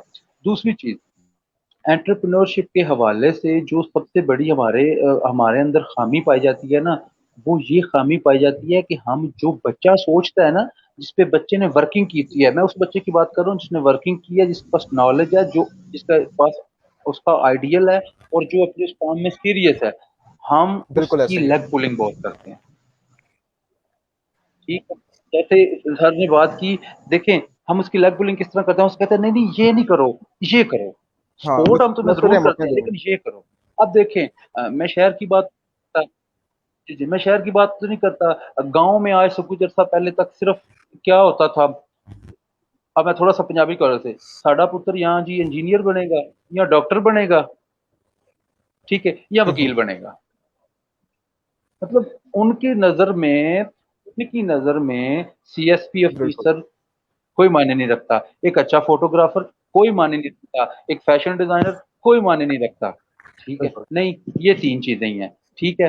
तो ये देखें इसमें वालदैन जो होते हैं वो बच्चे को बड़ा सपोर्ट करते हैं। और दूसरा सर, मेरा अपना अपना पॉइंट ऑफ व्यू है, ये किसी का नहीं, मेरे इस पॉइंट ऑफ व्यू से मैं भी कह रहा हूँ बहुत से लोग इख्तलाफात करेंगे। देखें आप जरूर काम शुरू करें, आप जरूर अपना खर्चा उठाएं, आप अपने आप को स्टेबल करें, लेकिन स्टडी मस्ट है बिल्कुल सर, बहुत मस्ट है। देखें, हम इस चीज पे तो नहीं ना जाते कि अगर हम सुबह 8 बजे से लेके 4 बजे तक यूनिवर्सिटी हैं, तो सर उसके बाद हमारा थोड़ा सा अपने ऊपर भी है। अब इसकी एक रियलिटी की एग्जांपल है सर, रियलिटी की। मेरा कजन था, वो मेरे साथ ही पढ़ रहा था, मैंने इंजीनियरिंग किया हजवेर यूनिवर्सिटी से, ठीक है। अच्छा, अब उनकी क्लास होती थी सुबह 9 बजे से लेके 3 बजे तक। अब वो सुबह 9 बजे से लेके 3 बजे तक अपनी रेगुलर क्लास लेता था, और ठीक 4 बजे वो एक जगह जॉब पे चला जाता। अब वो जॉब से वापस कब आता था? रात 2 बजे। रात 2 बजे आके उसने खाना खाना है और फिर सोना है, अपनी असाइनमेंट भी बनानी है, पढ़ना भी है, और सुबह 8 बजे तो जरूर उठना है ताकि 9 बजे अपनी क्लास में पहुंच सके। बिल्कुल सर, मेरी नजर में ये मतलब जो है ना, ये कोई चीज नहीं है। उसकी सेहत भी खराब हो गई, काफी वो मतलब अपसेट हो गया, उसकी स्टडी का भी बहुत अरज हुआ, ठीक है। बिल्कुल ये एक बड़ा कॉम्पिटेंट बंदा जो होता है ना, वो होता है। अब देखें, दूसरी चीज होती है कि हमें ये भेड़ बकरियों, हमारे लोगों में सबसे बड़ी खामी पता है क्या है? जो सबसे बड़ी खामी है, और वो हर जगह पे है। अगर हम सोशल सेक्टर में है वहां पे भी है, अगर हम एंटरप्रेन्योरशिप में है वहां पे भी है, किसी भी जगह पे है, सबसे बड़ी खामी पता है क्या? हम कहते हैं उसने कर लिया है, मैं भी करूँ। बिल्कुल ऐसा ही है। ठीक है, हम अगले पे देखते हैं, उसने कर लिया है, मैं भी करूं। लेकिन हमें अपनी खूबी का नहीं पता सर। सेल्फ कॉन्फिडेंस जो होता है ना, वो बहुत बड़ी चीज होती है, लेकिन हमें लेकिन अब वो उससे पहले सेल्फ स्टीम रखनी। सेल्फ असेसमेंट बहुत ज्यादा जरूरी है ना, कि मतलब मैं क्या करना चाहता हूँ, हम किसी को फॉलो क्यों करें। हम अगर हमारे अपने माइंड है, अल्लाह ने हमें हर एक को यूनिक बनाया है, तो हमें अपने तौर पे सोचना चाहिए कि मैं किस चीज में बेहतर हूँ, और मैं उस चीज को वही काम बेहतर कर सकता हूँ जिसमें मैं बेहतर हूँ। तो चलते हैं जी, शहजाद रुशान साहब, मेरी आवाज आपको आ रही है? आपका शायद कनेक्शन प्रॉब्लम चल रहा है थोड़ा सा। शहजाद भी, can you hear me? I think इनका थोड़ा सा इशू चल रहा है इंटरनेट का। तो हम दोबारा चलते हैं मोहम्मद यूसुफ साहब की तरफ। जी यूसुफ भाई, चलें, बताइएगा, सारी बातें हो गई। जॉब से हमने इनकार कर दिया, हमने जॉब नहीं करनी, जॉब नहीं करवानी अपने बच्चों को। How to be good start a good मतलब स्टार्टअप बिजनेस, छोटा सा स्टूडेंट के लिए। कोई कॉलेज लाइफ में है, कोई अपने एक्सपेंसेस जो है वो खुद बेयर करना चाहता है, कोई अपनी यूनिवर्सिटी की फीस जो है वो देना चाहता है। तो मतलब हम अपना छोटा स्टार्टअप जो है वो किस तरह से कर सकते हैं, इसके बारे में यूसुफ साहब बताइएगा थोड़ा सा। इसमें ये होता है हमसा भाई कि मैं जितनी भी अभी तक बातें हुई ना, अगर मैं इन सब को एक साइड पर रख कर ना एक सोच रखूँ ना, वो जो ब्लेम करने का तरीका है ना मेरा, देखिए ना, यूनिवर्सिटी वाले ने भी जब बिल्डिंग रखी थी तो उसने भी तो एक स्टार्टअप रखा था ना। मैं क्यों उसको ब्लेम कर रहा हूँ? मैं अगर आज से ना सारी जो कहते नहीं कि आप रेजर उठाएं और पीछे का सारा मवाद में मिटा दूं, यूनिवर्सिटी इस तरह है, माँ बाप ने इस तरह किया, हर चीज ने इस तरह किया। अगर ये एक चीज जो है ना, वो जो कहते नहीं कि नेगेटिव थिंकिंग आपके अंदर तब आती है जब आप ब्लेम करना शुरू कर देते हो। लेकिन ब्लेमिंग में आपकी क्या हो गई, नेगेटिव थॉट्स आना शुरू हो गई। तो आप एक स्टार्टअप बिजनेस तो कर नहीं सकते। जैसे अदील भाई ने बात की, जुल्करनैन अंसारी ने बहुत अच्छी अच्छी बातें की है। ये सारी चीजें जो देखे ना, एक बहुत ज्यादा मशहूर होने के लिए फिर हम एक बड़ी सी चीज को जो है ना ब्लेम करना शुरू कर देते हैं। एक ब्लेमिंग आ रही थी अभी आजाद छे वाला की तरफ से कि यूनिवर्सिटी कुछ नहीं सिखाती, आप प्रैक्टिकल हो बिल्कुल जाए, आप ये कर दे, आप वो कर दें। देखिए, ये एक ब्लेमिंग है जो कि आप हमारे दिमाग में एक नेगेटिव थॉट्स ला रहे हैं कि हम नेगेटिव की तरफ किस तरह चलें। देखिए, सोसाइटी ने इसी तरह ही रहना है, इस यूनिवर्सिटी ने इस तरह रहना है, मेरे लोगों ने इस तरह रहना है, मेरे माँ बाप ने भी इस तरह रहना है। लेकिन मैंने खुद तो शुरुआत करनी है ना। उस खुद की शुरुआत के लिए मैं अपने आप से ना ब्लेम करूंगा ना, तो मैं कहूंगा कि अपने आप से ब्लेम करें। तो अपने आप से जब ब्लेम करता है तो वो जो है ना अपने आप को तब्दील करने की तरफ लेकर आ जाता है। उसके दिमाग में जितने भी सारे सवालात होते हैं, देखे ना, अभी अदिल भाई ने बात की थी कि आप जब स्टडी छोड़ देते हैं, मैं इसको भी एक कहूंगा कि ये भी एक ब्लेम है कि आप अपनी स्टडी को छोड़ें और अपने बिजनेस की तरफ आ जाएं। देखे ना, सवालात भी आ रहे थे कि अगर 2 CGP है तो हम किस तरह बिजनेस कर सकते हैं। आप जाकर सर्चिंग तो कर लें, ब्लेम ना लगाए ना कि डिग्री होने के साथ ही एक स्टार्टअप बिजनेस करना पड़ेगा। आप उन जगह को सर्च करें, उन लोगों को सर्च करें कि जिन लोगों ने डिग्री भी नहीं ली, उनके पास कुछ एक्स्ट्रा स्किल थी, कुछ चीजें थी, वो ब्लेम नहीं करते थे। हमारे पास ना एक मसला आता है ना ब्लेमिंग में ये मसला आता है कि जब मैं रोड पर जाता हूँ, पुलिस वाले ना खड़े होते हैं, मुझे रोकते और कहते हैं कि बेटा आपने इससे आगे नहीं जाना। यार ये किस लिए खड़े हैं? मैं क्या कहूंगा, ये किस लिए खड़े हैं, क्यों मुझे इस तरह रोका जा रहा है? ये सारी ब्लेमिंग है। ये मेरे लोग हैं, मेरे लिए खड़े हैं, और ये हमारी अपनी चीजें हैं। मैंने ब्लेमिंग नहीं करनी, इन चीजों को ठीक करना है। अगर यहाँ पर यूनिवर्सिटी की बात है तो मैं ये कहना चाहूंगा कि यूनिवर्सिटी सही है, गलत करवा रही है। वो प्रैक्टिकल स्किल नहीं सिखा रही है, लेकिन बेइंतहा किस्म के ऐसे इंस्टीट्यूट हैं जो कि प्रैक्टिकल स्किल सिखा रहे हैं। आप खुद हैं जो कि प्रैक्टिकल स्किल सीख सकते हैं। हमें इन चीज़ों पर ब्लेमिंग में पढ़ते हुए ना, वो कहते नहीं है कि आप तब तक आगे नहीं पढ़ सकते जब तक आप पॉजिटिव सोचना शुरू ना कर दें। तो ये चीज़ें जो है हमारे दिमाग में, इन चीज़ों को हमने निकालना है। हमने इन चीज़ों की तरफ नहीं जाना। अगर हम इन चीज़ों की तरफ जाएंगे, अदिल भाई कुछ पूछना चाहते हैं, मैं मौका दूंगा अपनी बात खत्म करने से पहले, कि अगर हम इन ब्लेमिंग को खत्म ना कर देना तो हम कहीं जाकर स्टार्टअप नहीं कर सकते। एक वहाँ छोटी सी एग्जांपल में देता हूँ कि मेरा एक दोस्त जाकर यूनिवर्सिटी के बाहर बिरयानी लगाता है। अब उसने उसकी तरफ ब्लेमिंग क्या आएंगी? पहले उसके टीचर कहते बेटा तुम क्या कर रहे हो, ये छोटा काम है, ये सारी चीजें हैं जो अगर वो पहले वाली चीजों को फेस कर लेता है तो बाहर बाद वाली ब्लेमिंग भी तो फेस कर सकता है। वो देखे ना, आपने अच्छे अच्छे बिजनेसमैन की अगर आप स्टोरी पढ़ेंगे ना तो उसके दिमाग में कभी भी ब्लेम नहीं आएगा, नेगेटिव थिंकिंग नहीं आएगी, और वो इतना पॉजिटिव होगा कि वो कहते हैं कि जब मैं अपने नौकर से मिला तो मुझे पता चल गया कि उसका सेठ कौन है। वो जो उसका बॉस होता है ना, उसका पता तब चलता है कि उसका नौकर ही होता है, क्योंकि उसकी सोच नौकर होती है। और ये चीजें फिर हमें क्या कर देते हैं, अपनी चीजों से उठाकर अपनी ब्लेमिंग पर लेकर आकर अपने घर वालों से देखे ना लड़ाई हो जाती है। आपको बिजनेस के लिए अगर पैसे देंगे तो कौन देगा? ये सोसाइटी देगी। जगह प्रोवाइड करेगी कौन करेगा? ये सोसाइटी देगी। अगर मैं उस चीज पर तो ना होकर आऊं। अपने सवालात को खत्म करने से पहले एक चीज मैं आपको बताना चाहूंगा, जो आपका सवाल भी इसमें आता है। एक चीज होती है हमारे पास कि हम कहते हैं कि आपके पास जीरो बैलेंस है, कुछ भी नहीं है, लेकिन इन लोगों का भरोसा है, चाहे वो ऐसा भी बंदा होना कि जिसके पास कुछ भी नहीं है, वो खड़ा आकर आपको ऐसी मदद कर देता है कि आप कह देते हो कि मैं एक बड़ा इंसान बन सकता हूँ। तो ये चीज है जो जीरो बैलेंस का कंसेप्ट था मॉडर्न दौर में, क्योंकि हम कहते हैं कि पैसे नहीं है। आप जाकर अपने पास को जाकर देख लेना, वहां पर तो पैसों की बात ही नहीं हो रही। फिर आप किसको ब्लेम करोगे? यूनिवर्सिटी को देख ले, पहले तो यूनिवर्सिटी तालीमी निज़ाम ही नहीं था। जुल्करनैन अंसारी भाई ने कहा कि एक तालीमी निज़ाम ही नहीं है, तो फिर हम किसको ब्लेम करेंगे? तो वाहिद आकर मैं कहूंगा कि स्टार्टअप ऑफ बिजनेस करें, जीरो बैलेंस हो। ये लोग कहानियां लिखेंगे, जो लोग अभी हमजा भाई मैं कहानियां लिखेंगे। मैं जरा मोहम्मद यूसुफ भाई की बात से का थोड़ा सा जवाब देना चाह रहा हूँ। जी जी जी मैं आपकी राय का एहतराम करता हूँ, हर एक की अपनी अपनी राय होती है, तो लेकिन मेरी एक अपनी राय है। आपने अभी फरमाया कि यूनिवर्सिटी भी स्टार्टअप है, हमें उसको ब्लेम नहीं करना चाहिए, वो भी तो एक एंटरप्रेन्योरशिप का माइंड लेकर आई है। तो मैं आपसे ये अर्ज करना चाहूंगा कि कोई भी एंटरप्रेन्योरशिप के लिए जब कोई आता है, जब कोई मार्केट में आता है, कोई अपनी कंपनी स्टैंड करता है, तो बेसिकली उसकी एक पहचान क्या होती है? उसकी एक प्रोडक्ट, उसकी पहचान होती है। अगर आप ऐसी हजारों कंपनीज की मिसालें देख सकते हैं, जब उनकी प्रोडक्ट की क्वालिटी लो होना शुरू हो जाती है तो वो कंपनी नोवेयर, तो वो कहीं पे फिर एग्जिस्ट नहीं करती। आपके सामने सबसे बड़ी मिसाल है एक नोकिया की। नोकिया एक मानी दानी कंपनी थी, लेकिन उसने वक्त के साथ खुद को अपडेट नहीं किया, तो आज वो बहुत पीछे रह गई है। तो हम किसी को ब्लेम नहीं कर रहे हैं, हम सिर्फ ये चाह रहे हैं कि एजुकेशनल रिफॉर्म्स आने चाहिए।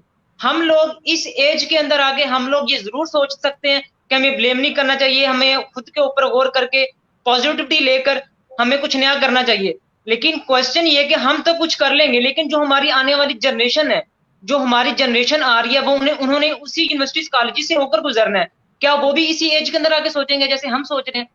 तो हम ये चाहते हैं कि एचईसी का जो कोर्स आउटलाइन है, आप ये देख सकते हैं कि एचईसी का कोर्स आउटलाइन कितने साल पुराना है।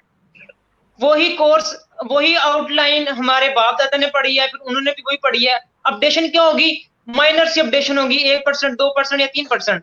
तो अब ये इतना एक आउटडेटेड कोर्स हम भी पढ़ रहे हैं, हमारे वालिदैन ने भी यही पढ़ा, हमारे बच्चे भी यही पढ़ेंगे।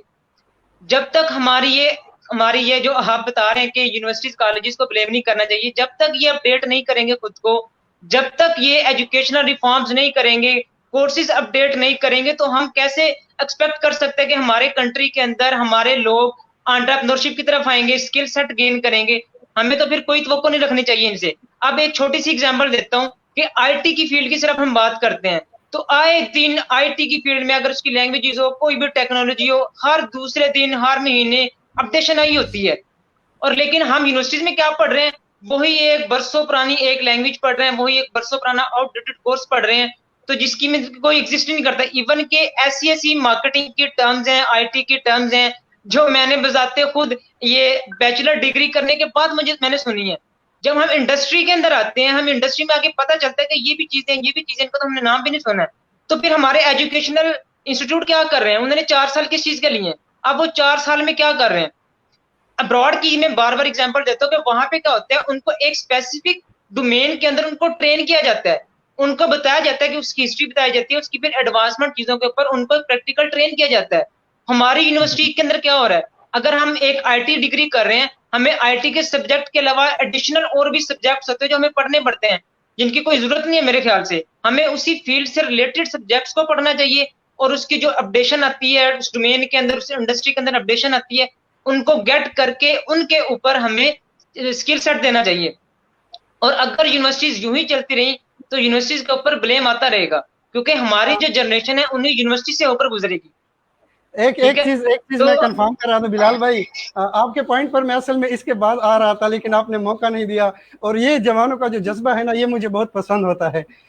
ये चीज जो है ना, ये इसी चीज पर मैं आ रहा था। जुल्फिकार अंसारी, मैं आना चाहूंगा इसी चीज पर ही कि मैंने कहा था कि ब्लेम लगाएं, लेकिन ब्लेम का मतलब ये नहीं है कि आप अपने आप को खराब करना शुरू कर दें। आप इंस्टीट्यूट बनाएं, आप 1000 किस्म के स्किल लाएं, आप यूनिवर्सिटी पर भी ब्लेम लगाना शुरू कर दें, लेकिन हम उसकी तरफ आकर बैठ ना जाएं। मैं 10-15 साल 20 साल से देख रहा हूँ यूनिवर्सिटियों को, कॉलेज को, स्कूल को, हम वो उसी जगह पर पड़े हुए, अभी तक चेंज नहीं आ रहे। ये रिफॉर्म हो रहे हैं, ये लोग आ रहे हैं, हम बातें कर रहे हैं चेंज करने की, लेकिन अभी चेंज नहीं हो सकता। तो हमने इस तरह की बातें करनी है, जिस तरह के बिलाल भाई का जज्बा उतर कर आ गया, इसी तरह का जज्बा मुझे हर फील्ड में चाहिए, ताकि ये, क्योंकि एक बात नहीं है, ये हर बंदे का जज्बा होना चाहिए, ताकि हम आए और हम इन चीजों को चेंज करें। और मेरा क्योंकि सेशन में दरमियान में थोड़ी सी इस तरह की बातें करने का ख्याल था कि मैं इस चीज को चेंज करूंगा। जी आदिल भाई। बात बिल्कुल ठीक है सर। जुल्करनैन, मुझे अगर आप 2 मिनट देंगे ठीक है, वरना मैं आपके बाद बात कर लूंगा, कोई इशू नहीं है मेरे सर। देखिए ना, मैं ज्यादा लंबा नहीं, सर, मैं माशाल्लाह इससे बहुत रिलेटेड अच्छी एक बात बात करना चाह रहा हूँ बाद में। हाँ, जी सर कर लें। सर जुल्करनैन साहब आप करें, मैं बाद में पॉइंट दूंगा। नहीं, मैंने कहा मेरा पॉइंट जो था ना वो थोड़ा सा इससे रिलेटेड है, लेकिन मैं होल्ड कर सकता हूँ, आई कैन होल्ड। तो आप प्लीज कंटिन्यू, आप काफी देर से चुके आपका वो पेंडिंग है, प्लीज आप कंटिन्यू कीजिए आदिल साहब। सर अच्छा सर, मैं सिर्फ बात यूसुफ भाई की बात और बिलाल भाई की बात को कंटिन्यू करना चाहता। मैं इनको मतलब इन पे काउंटर अटैक वाली बात थी। मैं एक चीज कह रहा हूँ, देखें यूनिवर्सिटी पे ब्लेम क्यों जाता है सर, इसकी बात देखें और बच्चा फिर इस ब्लेम का फायदा क्यों उठाता है, या उसके माइंड में नेगेटिविटी क्यों आती है। सर मैं खुद अब्रॉड पढ़ के आया हूँ, मैं टर्की पढ़ के आया हूँ, ठीक है। मैंने सर वहां देखा है वो स्टूडेंट को बहुत फेवर देते हैं। मैं उस चीज को ज्यादा लंबा नहीं करता। देखें गवर्नमेंट यूनिवर्सिटी में अनाउंसमेंट होती है सर, इंटर के बाद किसी भी फील्ड में आप एडमिशन ले सकते हैं। सर इसमें सबसे ज्यादा देखें हर चीज के लिए सबसे पहले जरूरत होती है एक साजगार माहौल की। जितना साजगार माहौल होगा उतने लोग कामयाब होंगे। उसमें क्या साजगारी नहीं है हमारे पाकिस्तान में। देखें अब आप इसकी पंजाब यूनिवर्सिटी की मिसाल ले लें, 150 सीटें हैं LLB की, ठीक है। इतनी ज्यादा भी होंगी, मैं बात कर रहा हूँ। आपको पता है उसकी एप्लीकेशन कितनी होती है? छोड़ दे इसी चीज को, मैं इंजीनियरिंग फील्ड पे आ जाता हूँ। आपने पंजाब टेक्निकल बोर्ड या मतलब HEC या पाकिस्तान इंजीनियरिंग काउंसिल, इन लोगों ने ही DAE को स्टार्ट किया है ना, ऐसे ही है ना सर। DAE किन्होंने स्टार्ट किया है, ठीक है sir. University of engineering and technology में शायद 2 से 3% कोटा भी नहीं है DAE के स्टूडेंट का। बिल्कुल एक DAE का स्टूडेंट से 82% मार्क्स लेके आता है, क्या वो उसका हक नहीं है UET में जाके वो इंजीनियरिंग करे? क्या FSC वाला ज्यादा पढ़ के आ जाता है? Very good. एक ये फॉल्ट है। दूसरी चीज देखें, गवर्नमेंट यूनिवर्सिटीज में गवर्नमेंट को चाहिए कि वो उन सीट्स की या बच्चों की तादाद ज्यादा करे, ठीक है। कैसे ब्लेमिंग गेम नहीं होती। देखें BZU मुल्तान का जो कैंपस लाहौर में बना था, उसके बच्चों ने जलालत इख्तियार की, क्या उसके बाद बच्चों के दिल में नेगेटिविटी नहीं आएगी? जो ग्लोबल कॉलेज बना सबसे पहले, ग्लोबल कॉलेज बना, क्या HEC या एजुकेशन कमीशन तब सोया हुआ था कि ये 2 नंबर चीजें हैं, ये बच्चों के फ्यूचर के साथ खेलेगा? वो बच्चा क्या करेगा सर जो 2 साल वहां पढ़ रहा है और उसको डिग्री ही नहीं मिल रही, और 2 साल बाद वो रोड पे जाके इम्तियाज कर रहा है? कहाँ से वो एंटरप्रेन्योरशिप पे जाएगा, या कहाँ से वो एक अच्छा इंसान बनेगा, या कहाँ कब नहीं उसके ज़हन में नेगेटिविटी नहीं आएगी? सर बातें बहुत अच्छी हैं, लेकिन उन बातों के लिए वो साजगार माहौल चाहिए। बातें तो हम सारी अमेरिका, यूके और दूसरे ममालिक की करते हैं, यूरोपियन लेकिन करते सर हैं। हमें हमें सोचना पाकिस्तान पे रह के चाहिए। ये आप वहां सोचे ना कि जब आप इधर HEC में अपनी डिग्री अटेस्टेड करवाने जाते हैं तो वहां आपको 15-15 दिन लटका दिया जाता है, या सुबह 5 बजे, अभी तो चलो उनका ऑनलाइन सिस्टम हो गया, पहले सुबह 5 बजे आप वहां जाते थे, जिसका लिंक होता था वो पहले ही अपनी डिग्री अटेस्टेड करवा लेता था। मुझे एक बात बताएं, एक बच्चा 4 साल एक यूनिवर्सिटी प्राइवेट में पढ़ रहा है, ठीक है, थोड़ी सी मिस्टेक हो जाती है, कुछ भी हो जाता है, प्राइवेट यूनिवर्सिटी उसकी डिग्री रोक देती है। सर क्या मजाज है प्राइवेट यूनिवर्सिटी का उसकी डिग्री रोके, और वो बच्चा अदालत में जाकर डिग्री ले? एक यूनिवर्सिटी 1,50,000 रुपए, लाहौर में एक ऐसी यूनिवर्सिटी है जिसकी कोई उसकी वक़्त ही समझे नहीं है, 1,50,000 से ऊपर वो पर सेमेस्टर फीस ले रही है। ले किसकी रही है? इंजीनियरिंग की। और उसकी यूनिवर्सिटी पता कितनी है? टोटल यूनिवर्सिटी 3 से 4 मरले की यूनिवर्सिटी है। आदिल साहब मैं बोल सकता और हूँ एक इंजीनियरिंग के स्टूडेंट के लिए तो जी सर, मेरा ये पॉइंट था, मैंने बस इस अच्छा, मुझे थोड़ा सा शायद मुझे गलत फीलिंग आ रही हो, लेकिन मुझे शायद ऐसा लग रहा है कि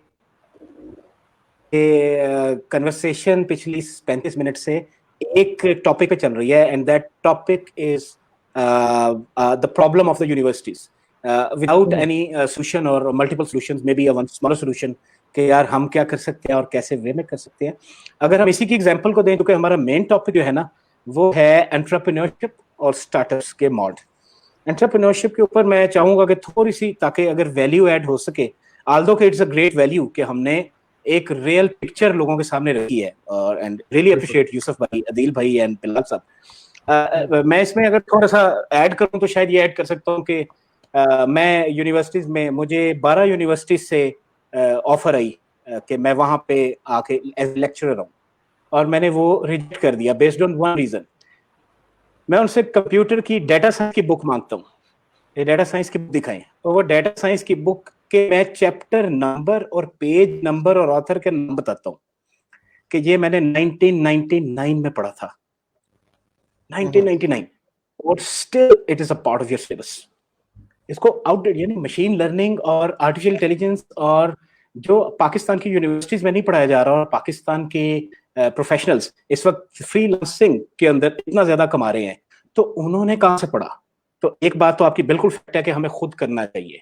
there are too many websites, Udemy, Coursera, edX, आप वहां पे जाएं और जरूर अपनी इंफॉर्मेशन को, हम इस वक्त फॉर्चुनेटली एक ऐसी दुनिया में रहते हैं जहां पे आपको लाइब्रेरी तक जाना नहीं पड़ता, लाइब्रेरी आपके पास आएगी। हमजा भाई, किसी ने कहा कि क्वेश्चंस तो देख लें, तो अगर कोई इंपॉर्टेंट क्वेश्चन है तो प्लीज आप सामने लगाइएगा ताकि उसका कुछ जवाब दे दें। लेकिन मैं जी अच्छा, इस पे मैं थोड़ा या अच्छा, इसमें अब इस तरह है कि एंटरप्रेन्योरशिप को अगर हम इसी मॉडल के साथ जुड़े, तो एंटरप्रेन्योरशिप एक डिसरप्टिव मॉडल है जो एग्जिस्टिंग प्रॉब्लम्स को देखता है, उसमें इनोवेशन लाता है और उसको फाड़ के एक नया सोल्यूशन इनोवेट करता है। एग्जिस्टिंग सिस्टम के जो नुमाइंदा लोग होते हैं, जो उसके मफाद के अंदर बैठे होते हैं, जो उससे फायदा उठा रहे होते हैं, उनको उससे तकलीफ जरूर होती है, लेकिन उसके बाद आपने देखना होता है कि आप किसके लिए ये सोल्यूशन दे रहे हैं। अगर हम यूनिवर्सिटी के स्टूडेंट्स की बात कर रहे हैं, तो क्या यूनिवर्सिटी का कोर्स उसके स्टूडेंट से पूछ के बना? अगला क्वेश्चन, क्या उसके स्टूडेंट, हम लोग ह्यूमन सेंटर्ड की जब बात करते हैं तो उसका एक फ्रेमवर्क में बात ही होती है को क्रिएशन, जिसमें यूजर्स इन्वॉल्व होते हैं। अगर को क्रिएशन नहीं होगी, अगर स्टूडेंट इन्वॉल्व नहीं होगा, तो इसका मतलब को क्रिएशन नहीं है, it's not a innovation, it is not entrepreneurship. जैसे बिलाल ने कहा कि आप कहते तो हैं कि यूनिवर्सिटीज इतना पैसा लगा के बैठी हैं, बिजनेसेस करके बैठी हैं, तो मैं पूरी तरह सपोर्ट करूंगा, बल्कि एक स्टेप आगे जाऊंगा कि universities are not startup, universities are not entrepreneurship, because they did not point any of innovation और डिसरप्शन। उन्होंने किसी जमाने में दी थी, अब वो नहीं है। तो इस वक्त के चैलेंज में वो क्या डिसरप्शन दे रहे हैं? क्या नई रिक्वायरमेंट्स हैं, क्या नए चैलेंजेस हैं और उसको वो कैसे डील करते हैं, और उस डीलिंग में क्या स्टूडेंट उनके साथ खड़ा है या उनसे जुदा खड़ा है। ये तो हमें आज के टॉपिक पे क्लियर है कि वो उनके साथ नहीं खड़े। इवन जो लोग इस काबिल हैं कि वो यूनिवर्सिटीज में पढ़ा सके, वो भी यूनिवर्सिटीज का निज़ाम देख के वहां पे नहीं जाते। मैं कम्युनिटीज में इन्वॉल्व होता हूँ, वहां पे जाके लेक्चर्स देता हूँ, यूनिवर्सिटीज में मैं नहीं जाता। अगर जाता भी हूँ तो उनका एक स्पेसिफिक डिपार्टमेंट है, एंटरप्रेन्योरशिप डिपार्टमेंट्स, वहां पे जाऊंगा, वरना यूनिवर्सिटीज में नहीं जाऊंगा। दैट्स क्योंकि मुझे फील होता है कि वहां पे जाने में वैल्यू कोई नहीं। अच्छा, क्वेश्चन जरा प्लीज लाइएगा। तो इसमें जब आप डिसरप्शन सोचते हैं, मैं आपको एक फ्रेमवर्क बता देता हूँ जो भी सुनने वाले हैं, हमारे व्यूअर्स हैं, कि डिजाइन थिंकिंग एक मेथड है, एक फ्रेमवर्क है और एक माइंडसेट है। जो प्रॉब्लम सॉल्विंग का फ्रेमवर्क है, जिसके थ्रू आप ह्यूमन को फर्स्ट फोकस करते हैं। अगर आप इसी मॉडल को ले लें तो आप सोचते हैं कि अगर यूनिवर्सिटीज के ये चैलेंजेस हैं तो लेट्स कोलैबोरेट। जिनको ये प्रॉब्लम है उनके साथ आप इंटरव्यूज करते हैं, एम्पैथी करते हैं, और उनके प्रॉब्लम्स को राइट करके, उसमें एक्सट्रीम यूजर होते हैं और मेन स्ट्रीम यूजर होते हैं, आप उनकी रियल लाइफ के सारे चैलेंजेस को नोट करते हैं और हर चैलेंज के कुछ ना कुछ सॉल्यूशंस निकालने की कोशिश करते हैं।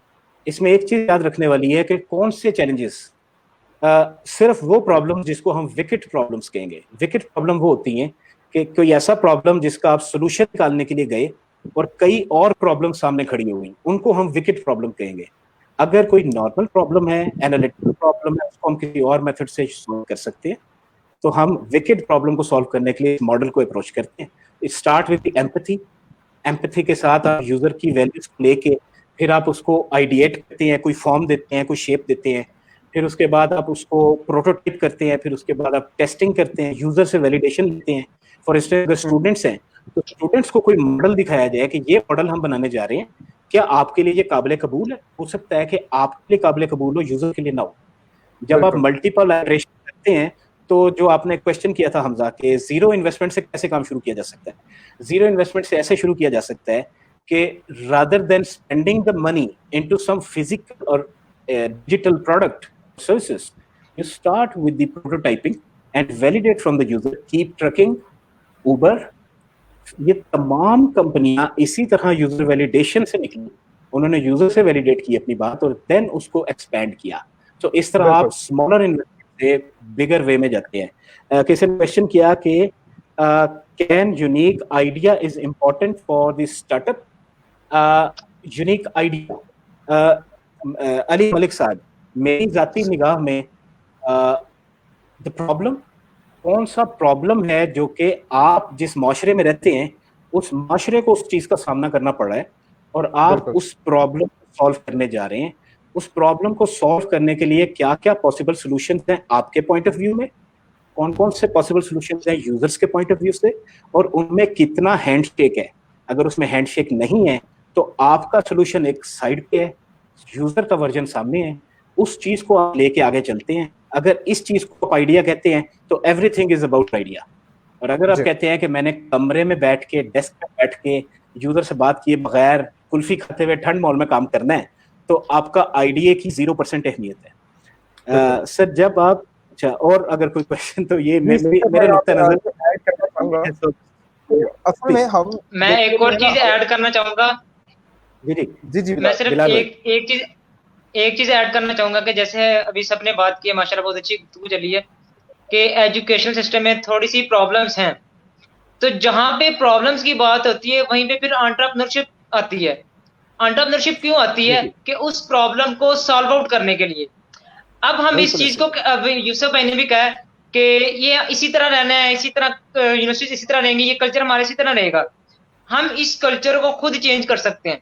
वो कैसे चेंज कर सकते हैं? जैसे कि आपको पता है, एक बैचलर स्टूडेंट जब आता है मार्केट में, उसने एक आउटडेटेड कोर्स पढ़ा होता है, लेकिन जो इंडस्ट्री होती है उसको तो एक लेटेस्ट उसको चीज चाहिए होती है, लेटेस्ट टेक्नोलॉजी चाहिए होती है। अगर आपके पास स्किल सेट है तभी आप वहां पे आके जॉब करेंगे।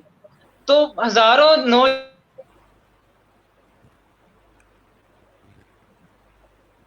जी बिलाल भी कंटिन्यू करें। उनका इंटरनेट मेरा ख्याल है शायद स्टॉप हो गया। जी चलो ठीक है जी, अब चलते हैं हम अपने पॉइंट इज वैलिड या कि देखें ना, हेलो मिनट उसमें देखें ना, हाँ मैंने तो वही बात, मेरा ये मतलब कि लास्ट पॉइंट में मैं वाइंड अप करना ये चाहूंगा कि हम लोग इस चीज के ऊपर काम कर रहे हैं, एजुकेशनल रिफॉर्म्स के ऊपर। जैसे कि हम आईटी के ऊपर हम लोग काम कर रहे हैं कि जो आईटी के स्टूडेंट्स हैं जो कि आउटडेटेड कोर्स पढ़कर आते हैं, तो हम एक वर्कशॉप के ऊपर काम कर रहे हैं कि जो कि लेटेस्ट जो टेक्नोलॉजी आती है उनके ऊपर प्रैक्टिकली स्टूडेंट्स की प्रैक्टिस करवाते हैं। मेरे अल्हम्दुलिल्लाह के 40 प्लस स्टूडेंट जो माइक्रोसॉफ्ट सर्टिफाइड हैं। हमारे पास क्या होता है, जो हमारा एक इंस्टीट्यूट है कि हमारे पास मैट्रिक के इंटर के स्टूडेंट्स आते हैं और हम उनको प्रैक्टिकली एक सॉफ्टवेयर डेवलपमेंट सिखाते हैं, वेब डेवलपमेंट सिखाते हैं। और जब वो बच्चे खुद से प्रैक्टिकली चीजें कर रहे होते हैं तो वो इतने के मोटिवेटेड होते हैं कि जब उनको प्रैक्टिकली एक आउटपुट शो हो रही होती है तो वो एक जज्बे से काम करते हैं। तो इसी आई थिंक से उनका कोई इंटरनेट इशू हो गया। चले जी, चलते हैं अपने कुछ मजीद गुफ्तगू क्वेश्चंस की तरफ, जो कि मेरी तरफ से भी हैं, व्यूअर्स की तरफ से भी हैं। तो मैं कोशिश करूंगा कि मैं टाइम को जो, क्योंकि टाइम बहुत शॉर्ट है और हमने कोशिश करें कि आप लोग भी जो है आप बातों को मजीद जितना पॉसिबल टाइम में सब अप कर सकते हैं करें। मैं एक छोटी सी बात इसमें एक्सपर्ट ओपिनियन के ऊपर, कि जब आप एक्सपर्ट्स बिल्ड करते हैं तो experts always living in the silos. उनकी अपनी एक दुनिया होती है। दे बिलीव कि हमने जो कह दिया वो हरफ आखिर है। मैं अगर माइक्रोसॉफ्ट सर्टिफाइड हूँ यार, मेरे पास 60 प्लस सर्टिफिकेशन है। पाकिस्तान में कोई बंदा दिखा दो 60 सर्टिफिकेशन जिसके पास हो, स्टैनफोर्ड यूनिवर्सिटी की उठा लो, आईडीओ भी उठा लो। मैं पेड सर्टिफिकेशंस ली हुई हैं, बट जब भी मैंने प्रोडक्ट बनानी है तो मैं यूजर के पास जाऊंगा। दुनिया में एक्सपर्ट्स ने कभी इनोवेशन नहीं की। It's clear fact.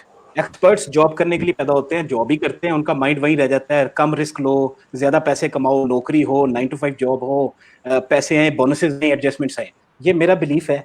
लेकिन ये बिलीफ किसी वजह से हुआ है, क्योंकि दुनिया का क्वालिटेटिव डाटा ये बताता है कि जिस वक्त भी आप कोई काम करें, हम चूंकि एंटरप्रेन्योरशिप के ऊपर बात कर रहे हैं, तो एंटरप्रेन्योरशिप के लिए में ज्यादा जरूरी यूजर्स के साथ इंटरेक्शन है rather than skill development.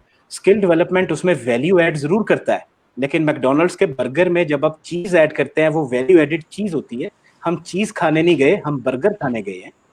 Innovation और एंटरप्रेन्योरशिप में ह्यूमन प्रॉब्लम्स, जैसे आपने कहा, प्रॉब्लम्स के पॉसिबल सॉल्यूशंस, और उसके बाद उनको सेल करना, दैट्स थिंग। बाकी आप हायर कर लेते हैं।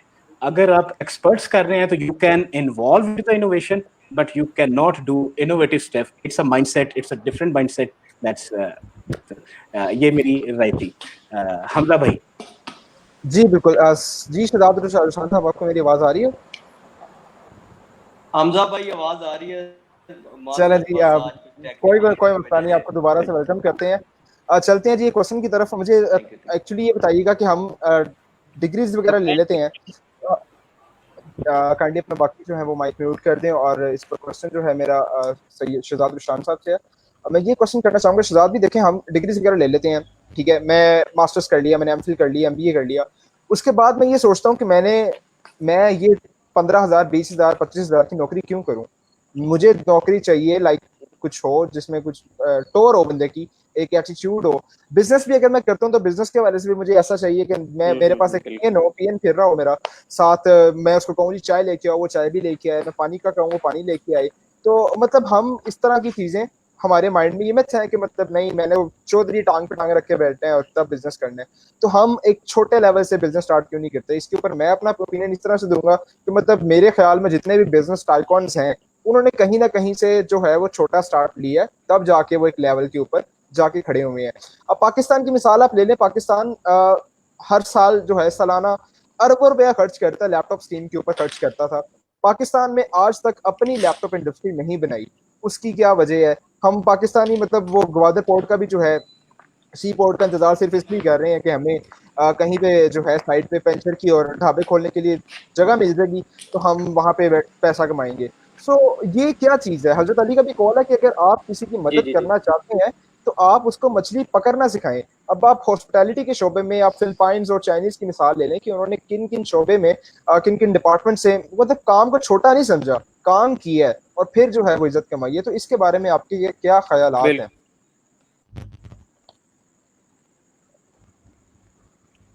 देखें जी हमजा साहब, आप सबसे पहले तो देखें कि आप किसी भी सक्सेसफुल एंटरप्रेन्योर को या बड़े कोई सक्सेसफुल बिजनेसमैन को देखेंगे ना, तो आप उनसे मिलके अगर उनसे जानने की कोशिश करेंगे कि उन्होंने कामयाबी जब हासिल कर ली उससे पहले उनके क्या हालात थे, तो वो आपको कहीं ना कहीं फुटपाथ पे भी सोए हुए उनकी स्टोरी में मिलेगा, कहीं ना कहीं वो ऐसी सिचुएशन से भी गुजरे होंगे कि उनके पास किराया नहीं था कहीं जाने के लिए, वो ऐसी भी सिचुएशन से गुजरे होंगे कि उनके पास अपने बिजनेस को रन करने के लिए पैसे नहीं होंगे।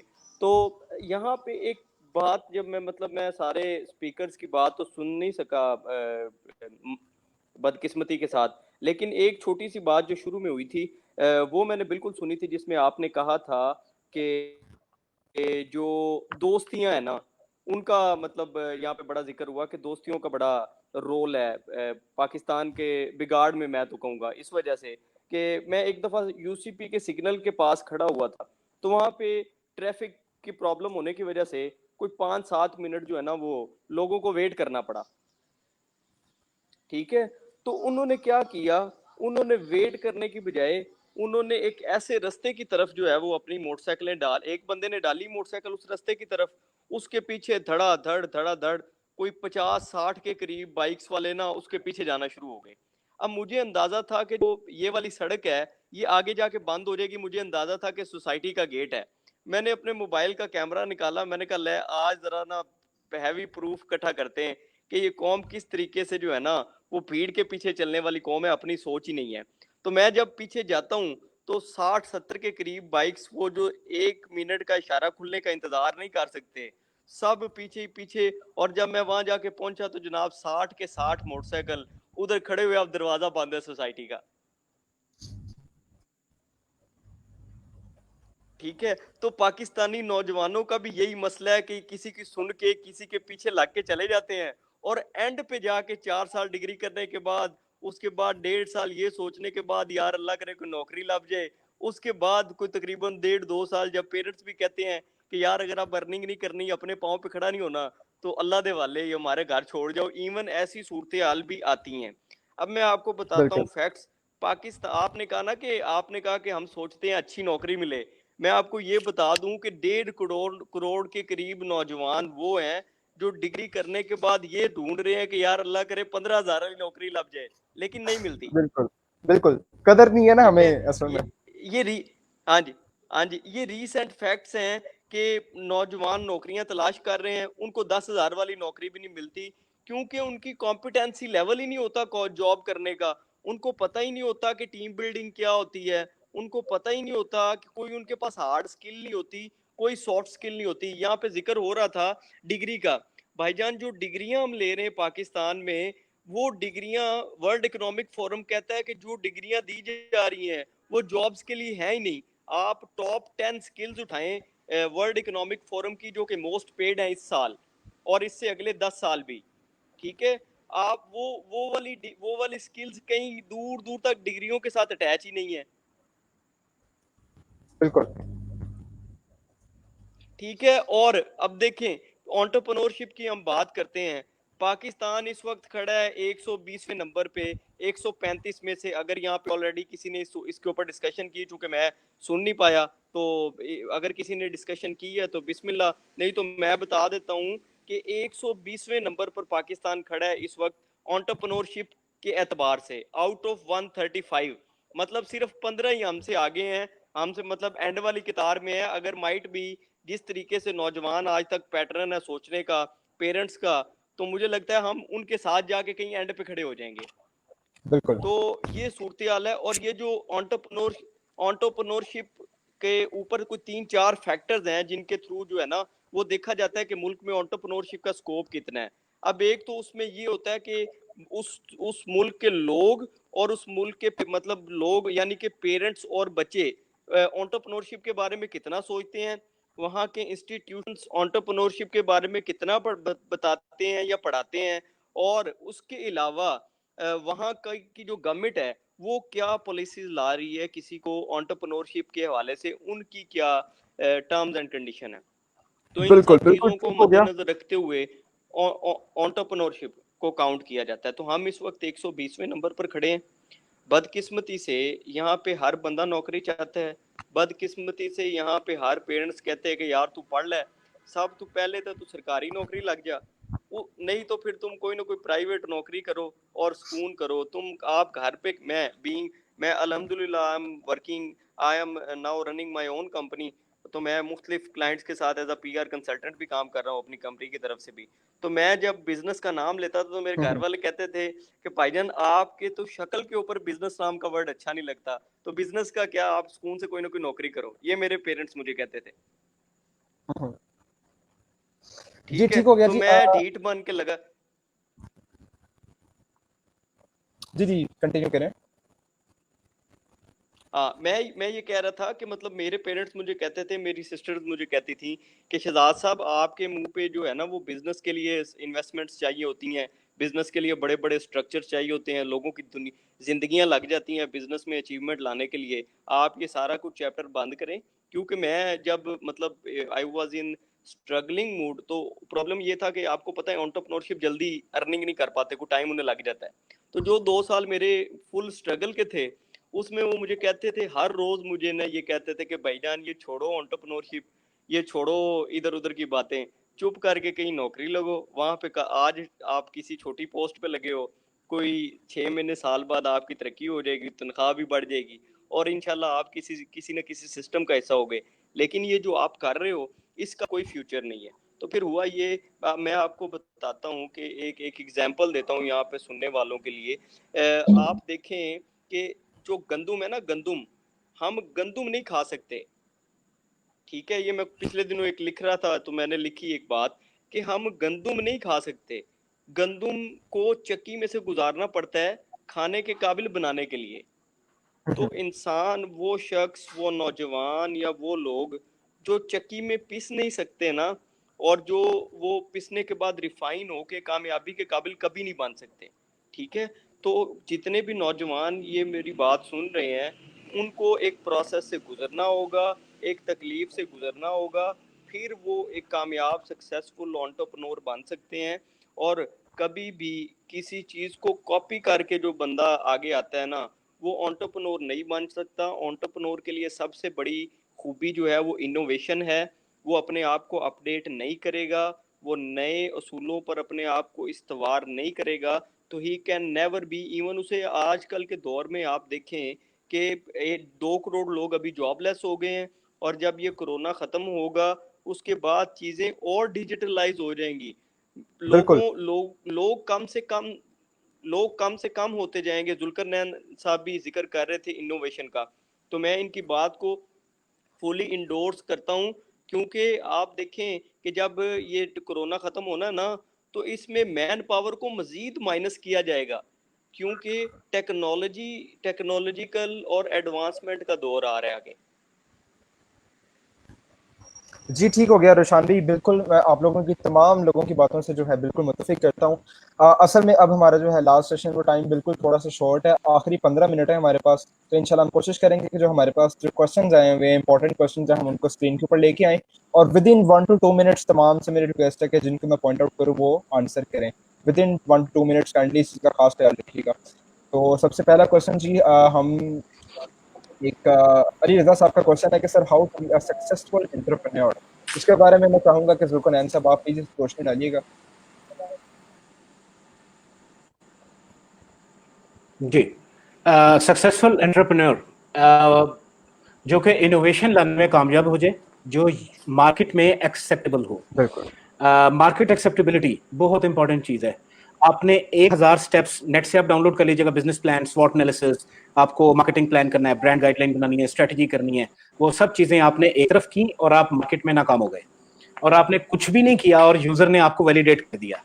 तो वो जिसको मार्केट ने एक्सेप्ट कर दिया वो है सक्सेसफुल एंटरप्रेन्योर। तो मार्केट को अंडरस्टैंड करना, यूजर को अंडरस्टैंड करना, that is the key to success towards entrepreneurship, is my opinion. बिल्कुल ठीक हो गया। होपफुली अली भाई को आंसर मिल गया होगा। सेकंड क्वेश्चन मेरा ये जो है शहजाद भाई अगर हमारे साथ लाइन पे मौजूद है। शहजाद भाई, 2 CGPA पे गवर्नमेंट जॉब क्यों नहीं मिलती बच्चों को? तो क्या नॉर्मल बच्चों को हक नहीं है गवर्नमेंट जॉब करने का? इस चीज का आंसर कीजिएगा प्लीज।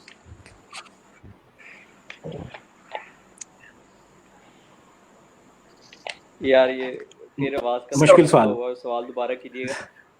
मैं कह रहा हूँ स्क्रीन पे साहिल राव भाई ने क्वेश्चन किया है कि 2 CGPA पे गवर्नमेंट जॉब क्यों नहीं मिलती बच्चों को? मतलब तो नॉर्मल बच्चों को हक नहीं है नॉर्मल गवर्नमेंट जॉब करने के लिए? उनका भी तो हक है ना। सरकारी नौकरी करें, पाकिस्तान की खिदमत करें। अच्छा, आप पाकिस्तानी दोस्तों का एक लेवल चेक करें कि टॉपिक हो रहा है एंटरप्रेन्योरशिप और स्टार्टअप के ऊपर, और उन्होंने कितना खूबसूरत सवाल किया है। इसमें एक्चुअली टेस्ट मैंने किया भी सर माजरत के साथ अगर ये जो टू CGPA और ये जो गवर्नमेंट के हवाले से क्वेश्चन है ना, इसको कभी आप मुझे रेफर करें ना, क्योंकि मेरा 5 साल तजर्बा है इसमें। और मेरा आदिल भाई मेरा 7 साल का तजर्बा है इसमें, मैं भी इसमें जरूर बोलना चाहूंगा। जी जरूर रोशनी डालिएगा, जितना शॉर्ट टर्म हो सकता है उस पर डालिएगा रोशनी। जी दिल भाई।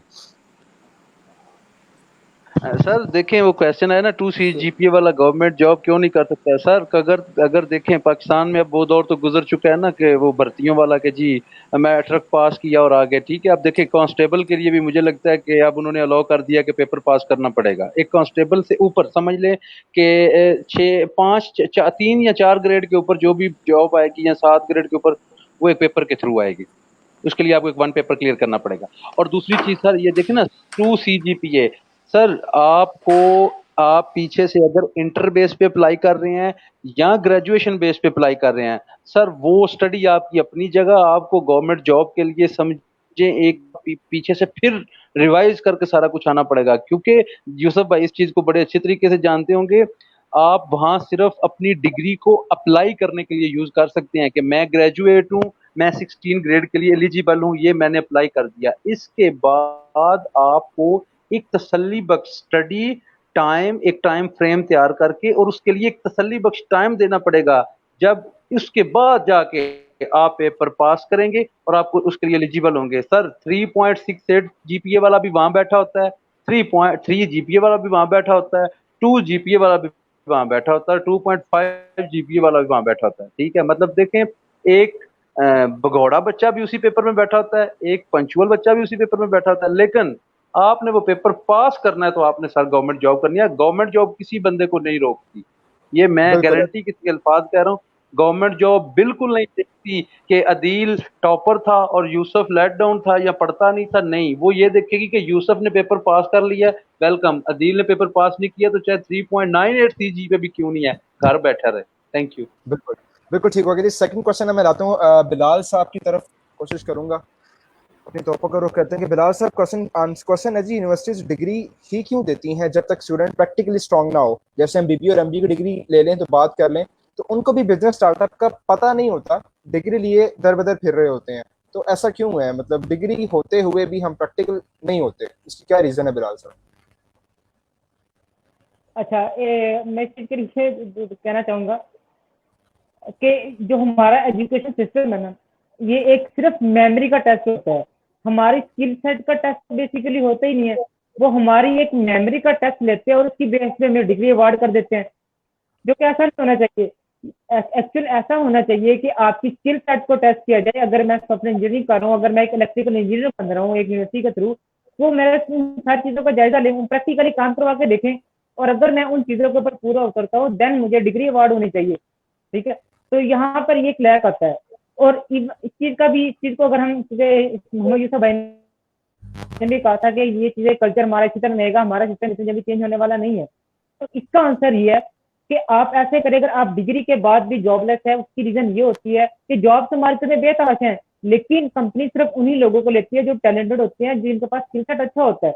और अपना स्किल सेट इंप्रूव करने के लिए आप लर्निंग करें, आप यूडेमी कोर्सेज हैं, आप प्रैक्टिकली काम करें, तो आप इस तरह से अपने स्किल्स को इम्प्रूव करके अपडेट करके आप इस तरफ जा सकते हैं। आप एंटरप्रेन्योरशिप की तरफ भी जा सकते हैं। अगर आपके पास आइडिया ही बहुत अच्छा है लेकिन आपके पास वो स्किल सेट ही नहीं है उन चीज़ों को डेवलप करने का, तो आप फिर इस चीज़ में कैसे जा सकते हैं? बिल्कुल ठीक हो गया जी। होपफुली कि आप जो हैं इससे मुत्तफिक होंगे आंसर से। अली मलिक साहब का एक क्वेश्चन आया जी, मैं चाहूँगा कि जुल्फनैन साहब इसका आंसर करें क्योंकि उन्हीं से रेलेवेंट बात हो रही है। सर, जब आप जैसे लोग इस फील्ड को जो जानते हैं एंटरप्रेन्योरशिप को, जब आप लोग यूनिवर्सिटी नहीं गए तो कॉमन प्रोफेसर्स स्टूडेंट्स को इनकरेज कैसे कर सकते हैं, because they have no experience? यही क्वेश्चन अली रजा भाई ने भी किया है कि वो टीचर्स वो सब्जेक्ट पढ़ा रहे होते हैं जिनमें उनकी ग्रिप भी नहीं होती, तो इसके ऊपर आप क्या कहेंगे? मैं ऐसा नहीं है कि मैं यूनिवर्सिटीज गया नहीं, मैंने जैसे कहा कि 12 यूनिवर्सिटीज की तरफ से मुझे ऑफर थी, तो ऑफर का मतलब ये नहीं कि उन्होंने मुझे कहा और मैंने ठुकरा दी। मैं उन 12 की 12 यूनिवर्सिटीज में गया था। मैं आपको प्रॉब्लम बताता हूँ, उससे आपको उनका प्रोसेस भी समझ जाएगा। मैंने वहां जाके एक बात की कि कोर्स आउटडेटेड है, मैं वो थ्योरी और वो कोर्सेज पढ़ाऊंगा जो प्रैक्टिकल है, ये नहीं कि पढ़ाए जा रहे हैं यहाँ पर नहीं पढ़ाए जा सकते। स्टैनफोर्ड यूनिवर्सिटी के जो कोर्सेज हैं, जो उनका ह्यूमन सेंटर्ड डिजाइन की आइडियो का उनका पूरा डिजाइन स्कूल है, डी स्कूल, उसका जो कोर्स आउटलाइन है वो मैंने पाकिस्तान में एक क्यूप्रो प्लेटफॉर्म है, it's a community for the freelancers, उन पे मैंने वो सेशन करवा दिया, 8 वीक्स के अंदर मैंने कवर करवा दिया। आल्दो के बच्चों ने शिकायत की कि सर इतना हैवी मटेरियल एब्जॉर्ब नहीं कर सके हम 8 वीक्स में, तो 20 वीक्स उसका एक्चुअल आइडियल टाइम था। तो वो प्रैक्टिकल था, वो फील्ड में गए, फील्ड में उनको रिसर्च करवाई, उनकी एग्जाम्पल्स थी। तो that is the course outline जो कि यूनिवर्सिटीज में पढ़ा रहे हैं, और ये मैं पढ़ा चुका हूँ, मैं ये कोर्स पढ़ाऊंगा। वांटेड के नो, हमारा अप्रूव्ड कोर्स ये है, हम इससे बाहर नहीं जा सकते, हमारे हाथ बंधे हैं। So that is the only conflict, that's Okay. the only conflict in maximum universities. And the second conflict was कि there are power groups.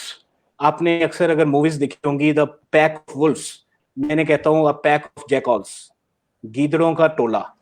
वो जब मिलके शेरों पे हमला करने की कोशिश करते हैं, उनका होता है कि यार हम लोग जो यहाँ पे बेनिफिट्स ले रहे हैं, वो बेनिफिट्स कोई और ना ले जाए। स्पेशली वो जैसा एक किसी टीचर ने कहा ना कि बेटा मैं 2 लाइनें लगाता हूँ अपने बोर्ड में, उसने एक लाइन लगाई और उसने कहा कि इसको छोटा करके दिखाओ, और स्टूडेंट्स ने डस्टर पकड़ लिया, उसने कहा नहीं, मिटाई बगैर, शर्त ये है कि लाइन को छोटा करना है, मिटाई बगैर।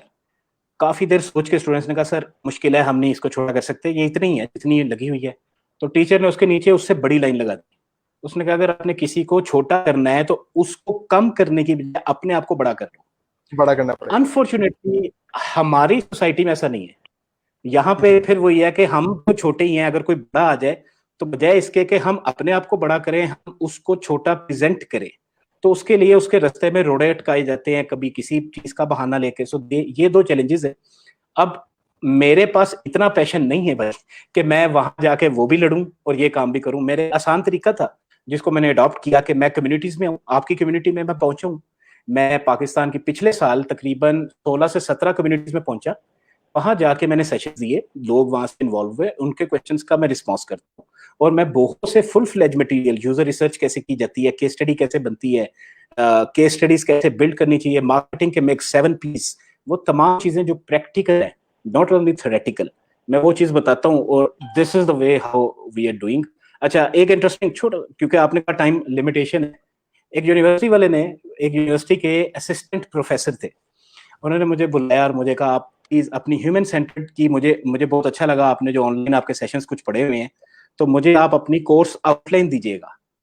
और मैं कोर्स आउटलाइन उनके साथ डिस्कस कर रहा हूँ, तो उन्होंने साथ एक और साहब बिठाए हुए थे, तो थोड़ी देर बाद उनको देख के कहते हैं, आई एम श्योर कि वो ये वीडियो जरूर देख रहे होंगे, तो क्योंकि उसके बाद से वो मुझे वॉच कर रहे हैं, तो उन्होंने साथ वाले साहब से कहा कि ये जो बातें कर रहे हैं क्या आप ये पढ़ा सकते हैं? मतलब आप जो भी बात कर रहे हैं वो किसी लल्लू पंजू को कहते हैं कि यार इसको नेट पे बस पढ़ा दो। So this is the common practices of our universities.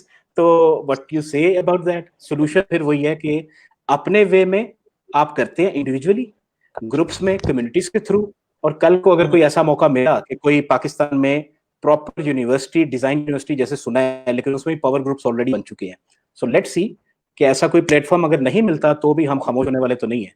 सो हम अपनी कम्युनिटीज में इस मैसेज को पहुंचाएंगे। ठीक, थैंक यू। बिल्कुल ठीक होगा जी। चलते हैं जी लास्ट क्वेश्चन की तरफ। इन्होंने बड़ा जोर डाला हुआ है कि आंसर जो है वो बहुत जरूरी है, नेसेसरी है, तो मैं चाहूंगा कि जनाब हमारे रिप्लाई करें। मोहम्मद यूसुफ भाई, आपसे क्वेश्चन है कि सर सक्सेस के लिए क्या गाइडिंग जो है वो सक्सेस के लिए कितना ज्यादा जरूरी है, कितनी इंपॉर्टेंट है, इसके बारे में शॉर्टली बता दें, इंशाल्लाह नेक्स्ट हमारा सेशन एक सेगमेंट स्टार्ट होगा। जी जी ज़रूरी। असल में सक्सेस के लिए गाइडेंस की ज़रूरत होती है यहाँ पर, क्योंकि ये टॉपिक से बिल्कुल रिलेटेड है लेकिन इतना भी रिलेटेड नहीं है। अगर हम बिजनेस की बात करें या इन चीज़ों की बात करें तो वहाँ भी एक गाइडेंस की ज़रूरत है, जो कि हमने टोकरे का कर सीखी है, जो कि 2 या 3 CGP का कर सीखी है, जो कि डिग्री के इशू की वजह से सीखी है। तो ये सारी चीज़ें करके फिर हमें गाइडलाइन लेने के लिए बड़े बड़े लोगों के पास गए, बड़े बड़े लोगों ने सिखाया। तो उसके बाद जब गाइडलाइन उन लोगों ने सिखाई जिन लोगों ने हमें तकलीफें दी, तो ये सारी चीज़ें गाइडलाइन की ज़रूरत होती है आपको एक सक्सेस हासिल करने के लिए। मैं अपने सवालात को ज़्यादा बढ़ाऊंगा नहीं, लेकिन पिछला जो सवालात है ना, वो लोग असल में पूछना ये चाह रहे थे कि अगर मैं 2 CGP के साथ हूँ तो मैं कुछ कर सकता हूँ। एक बेहतर जो उस्ताद जो हमें बाहर मिल रहा होता है, जो सिचुएशन वाले टीचर होते हैं, वो मुझे यूनिवर्सिटी और कॉलेज में क्यों नहीं मिलते। देखें ना, अगर 2 CGPA के साथ आपने करना है तो बेशक आप कर सकते हैं। आप यही सुनना चाह रहे थे, क्योंकि ऑडियंस पाकिस्तानी अवाम यही सुनना चाहती है कि हाँ हम कर सकते हैं। बिल्कुल आप कर सकते हैं, लेकिन ये मुश्किल है। अब अगर मुश्किल है तो आप करके दिखाएं। अगर वो करके दिखाएगा तो वो बिजनेसमैन बनेगा, वो बिजनेस करेगा, और वो बिजनेस भी टूटा फूटा होगा जिस तरह उसकी 2 CGP टूटी फूटी थी। क्योंकि हमें ये सारी चीजें देकर आगे बढ़ना है ना, हमें एक चीज को नहीं देखना। सवालात क्योंकि खत्म हो रहे हैं, मैं भी इजाजत मांगना चाहता हूँ। एक आखिर में कंक्लूजन देना चाहता हूँ। आप अगर इसके बाद हमजा भाई एक चीज ऐड करना चाहते हैं, देखें ना, अभी क्योंकि स्टूडेंट ने स्ट्राइक की या स्ट्राइक कर रहे हैं, या अपनी डिग्री के इशू की वजह से स्ट्राइक कभी कर लेते हैं, कभी ऐसा होता है कि अब भी यहाँ पर ना एक इशू मैंने कहा था कि हम ब्लेम कर देते हैं, और ब्लेम की वजह से ना हमें आवाज़ें सुननी शुरू हो जाती है। तो ये ब्लेमिंग होनी चाहिए, उसकी वजह से आवाज़ें आएंगी। एक और इशू हमारे अंदर है, जब इशू बनता है एक स्टूडेंट का, तो मुझे ये क्यों नज़र आता है कि वो एक स्टूडेंट खड़ा है, उसके पास वो जो और दोस्त थे या और स्टूडेंट थे वो क्यों नहीं खड़े। होना ये चाहिए था कि वो और भी खड़े होते, क्योंकि बिजनेस में जरूरी यह है कि आप जब भी बिजनेस करें अपने लोगों के साथ मिलाकर करें। आपको लोग नहीं मानते, जैसे अभी किसी ने कहा था कि मुझे मेरे घर वाले नहीं मानते। यार अगर आपको घर वाले नहीं मानते तो आपने घर वालों को मना कर लेकर चलना है। पैसे उन लोगों ने देनी है, चीजें उन लोगों ने देनी है, सारी चीजें संभाल कर भी उन्हीं लोगों ने लेकर जाना है। लेकिन अगर हम उसको ही नहीं संभाल सकते तो आप अच्छे बिजनेसमैन तो नहीं बन सकते। दूसरी बात यह है कि अगर आप 2 लोगों को नहीं मना सकते, घर में अगर 2 बंदे हैं, स्कूल या अपने उस्ताद को 2 बंदे हैं, अगर कहीं पर 2 बंदों को नहीं मना सकता तो 1000 लोग मैं अपने बिजनेस और अपनी कंपनी के नीचे नहीं रख सकता। तो ये चीज़ें हैं जो कि हमने खुद लानी है, हमने खुद उसकी तरफ जाना है। ये मेरी आखिर में अपने नौजवान या जो लोग मुझे सुनना चाहते हैं उनके लिए खबर है कि आपने अपने लोगों के साथ मिलकर ये जो कम्युनिकेशन गैप है, लोगों के साथ नहीं बात करनी, नहीं मिलना, ये करना है वो करना है, ये लोग आपकी कल काम आएंगे। आप देखेंगे आप 1000 लोगों को जिसने भी कवर किया है वो 1000 लोगों को मैनेज करना जानता है, लेकिन अगर वो घर के 2 लोगों को मैनेज नहीं कर सकता तो कुछ नहीं कर सकता। थैंक यू फॉर इसीलिए मैं कहता हूँ हर चीज का जो है ना वो रूल्स होते हैं, आप रूल्स को फॉलो करेंगे तो कामयाब होंगे। देखिए आप रूल्स को फॉलो करेंगे तो घर वालों को कन्विंस बहुत अच्छी कहानी आदिल भाई आपने सुनाई थी कि एक जो स्टूडेंट जो वर्क कर रहा है, सारा दिन काम कर रहा है, लेकिन उसके बाद भी उसको कामयाबी नहीं हासिल होती। तो ये सारी चीजें उसमें होती है, फिर वो डिमोटिवेट होकर फिर बैठ जाता है, फिर आप उसको किसी चीज पर भी नहीं ला सकते। लेकिन अगर उसने घर में सबको मिलाकर उस काम के लिए रखा हुआ है तो वो उठकर आएगा, वो घर वाले और उसके दोस्त सारे काम आएंगे उसके। बिल्कुल ठीक हो गया जी। लास्ट में सिर्फ 2 मिनट का सेगमेंट है, बिकॉज ये मेरे जैसे यूनिवर्सिटी स्टूडेंट्स और जो यूनिवर्सिटी स्टूडेंट्स अभी हमें देख रहे हैं उनका एक खास तौर पे रिक्वेस्ट है, व्हाट्सएप पे आई गई है कि आप जो है बेस्ट एक बिजनेस आइडिया बता दें। एक आइडिया जो आपके माइंड में आता है जिसके पास 10 से 20 हज़ार मिनिमम जो एक बेस्ट पॉसिबल अमाउंट है जिससे बिजनेस स्टार्टअप किया जा सकता है, वो अपने आइडिया हर कोई एक दे दे, जरा शॉर्टली, जरा फटाफट। जी जी भाई। सर जुल्करनैन साहब, सर आपसे स्टार्ट होगा। जी जुल्करनैन साहब आप बता दें। अच्छा, मैंने तो यार अपना स्टार्टअप शुरू किया था 5000 रुपए से। उस वक्त पेंटियम 1 था, पेंटियम 1 से एक मैंने कंप्यूटर खरीदा था। उस कंप्यूटर से मैंने फ्रीलांसिंग शुरू की थी, एक प्रोजेक्ट पकड़ा, उस प्रोजेक्ट से मैंने रैम खरीदी, अपग्रेड किया, उसी से मैंने यूपीएस खरीदा, उसी से मैंने जनरेटर खरीदा।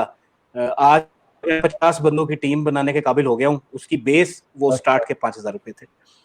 तो यू कैन स्टार्ट एनीथिंग। जैसे बात हुई थी कि जिस चीज में आपका पैशन है, जिस चीज में आपका स्किल है, यू कैन स्टार्ट, उसी से जनरेट करें। अच्छा, मुझे जिस तरह भी एक बात आपने हमजा ऐड की थी शुरू में कि यार हम लोगों को जब ये यकीन होता ना कि हमारे फादर हमें पैसे दे देंगे, वो पैसे लगा देंगे, वो तो जुल्म करते ही हैं। वो जिस तरह किसी ने कहा था ना कि एक होते हैं पैराशूटर, एक होते हैं ग्रास रूटर। ग्रास जमीन से निकलती है, उसका काम है ऊपर चलना, वो नीचे जा ही नहीं सकती, वो ऊपर ही जाती है।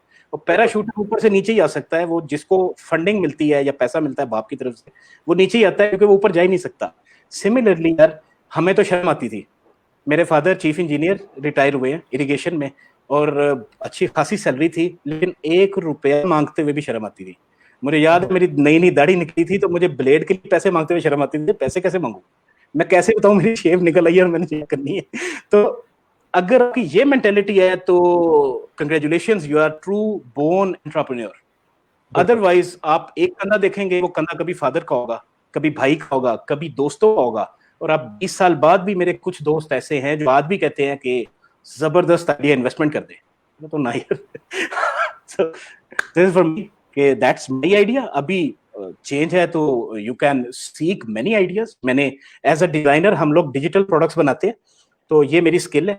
तो मैंने देखा कि एक ऑनलाइन मार्केट प्लेस है जहाँ पे डिजिटल प्रोडक्ट सेल होती हैं, तो हमने इलस्ट्रेशन नहीं, उस इलस्ट्रेशन में हम लोगों के पैसे जीरो लगे, टाइम की इन्वेस्टमेंट लगी। हमने 1 साल में 10,000 इलस्ट्रेशन बनाई और वो हम सेल कर रहे हैं। अब हमारा हर मंथ सर्विसेज के साथ जो हम जनरेट कर रहे हैं उसके अलावा हम लोगों को 60 to 70,000 रुपीज बस मिल जाते हैं पैसे, और अच्छे लगते हैं। सोते हुए भी टन टन टन आवाजें आ रही होती हैं कि यार पैसे जनरेट हो रहे हैं। सो this is again a free idea. Okay, अच्छा, मेरी तरफ से एक जी आइडिया शॉर्टली बताइएगा, टाइम बहुत।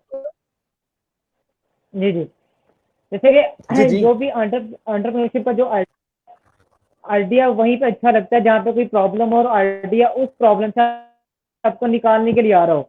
अभी हम लोग ने इतनी ज्यादा डिस्कशन की है कि एजुकेशन में काफी ज्यादा प्रॉब्लम आ रही है, तो यहीं पे आप एक अपना आइडिया लेकर आ सकते हैं। जैसे कि यूनिवर्सिटीज के अंदर वो वाला स्किल सेट नहीं सिखाते जो इंडस्ट्री में चाहिए होता है, तो आप ऐसा करें, आप एक वर्कशॉप ऑर्गेनाइज कर लें अपने घर की बैठक में या कहीं छोटा मोटा ऑफिस लेके। इसके लिए आपको स्किल सेट चाहिए हो गया, आप वो वाला स्किल सेट एजुकेट करना शुरू कर दें जो कि इंडस्ट्री के अंदर चल रहा है। इंडस्ट्रीज में जो स्किल सेट, अगर फॉर एग्जाम्पल हम बात इलेक्ट्रिकल इंजीनियरिंग की, तो आप वो देखें कि कौन सा स्किल सेट इलेक्ट्रिकल इंडस्ट्रीज को चाहिए, अब वो लोगों को एजुकेट करना शुरू कर दें। वो अपना स्किल सेट आप लोगों को जब देंगे तो वो डायरेक्टली जॉब के लिए भी जा सकते हैं, वो डायरेक्टली बिजनेस की तरफ भी जा सकते हैं, और आपका बिजनेस इससे बहुत अच्छा सेटल हो सकता है। अगर तो आप इवन के आईटी के मास्टर हैं तो आप वो वाली टेक्नोलॉजीज लोगों को एजुकेट करना शुरू कर दें जो कि इस टाइम हॉट डिमांड के अंदर है।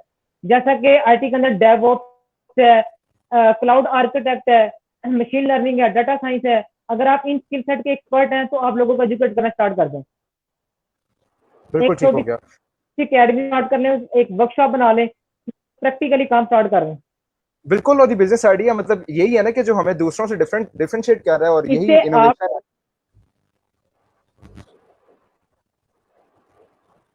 जी जी, आवाज आ रही है आपको? जी अदील भाई आपकी तरफ आते हैं। अदील भाई आपकी तरफ आते हैं जी। सर मेरा जो है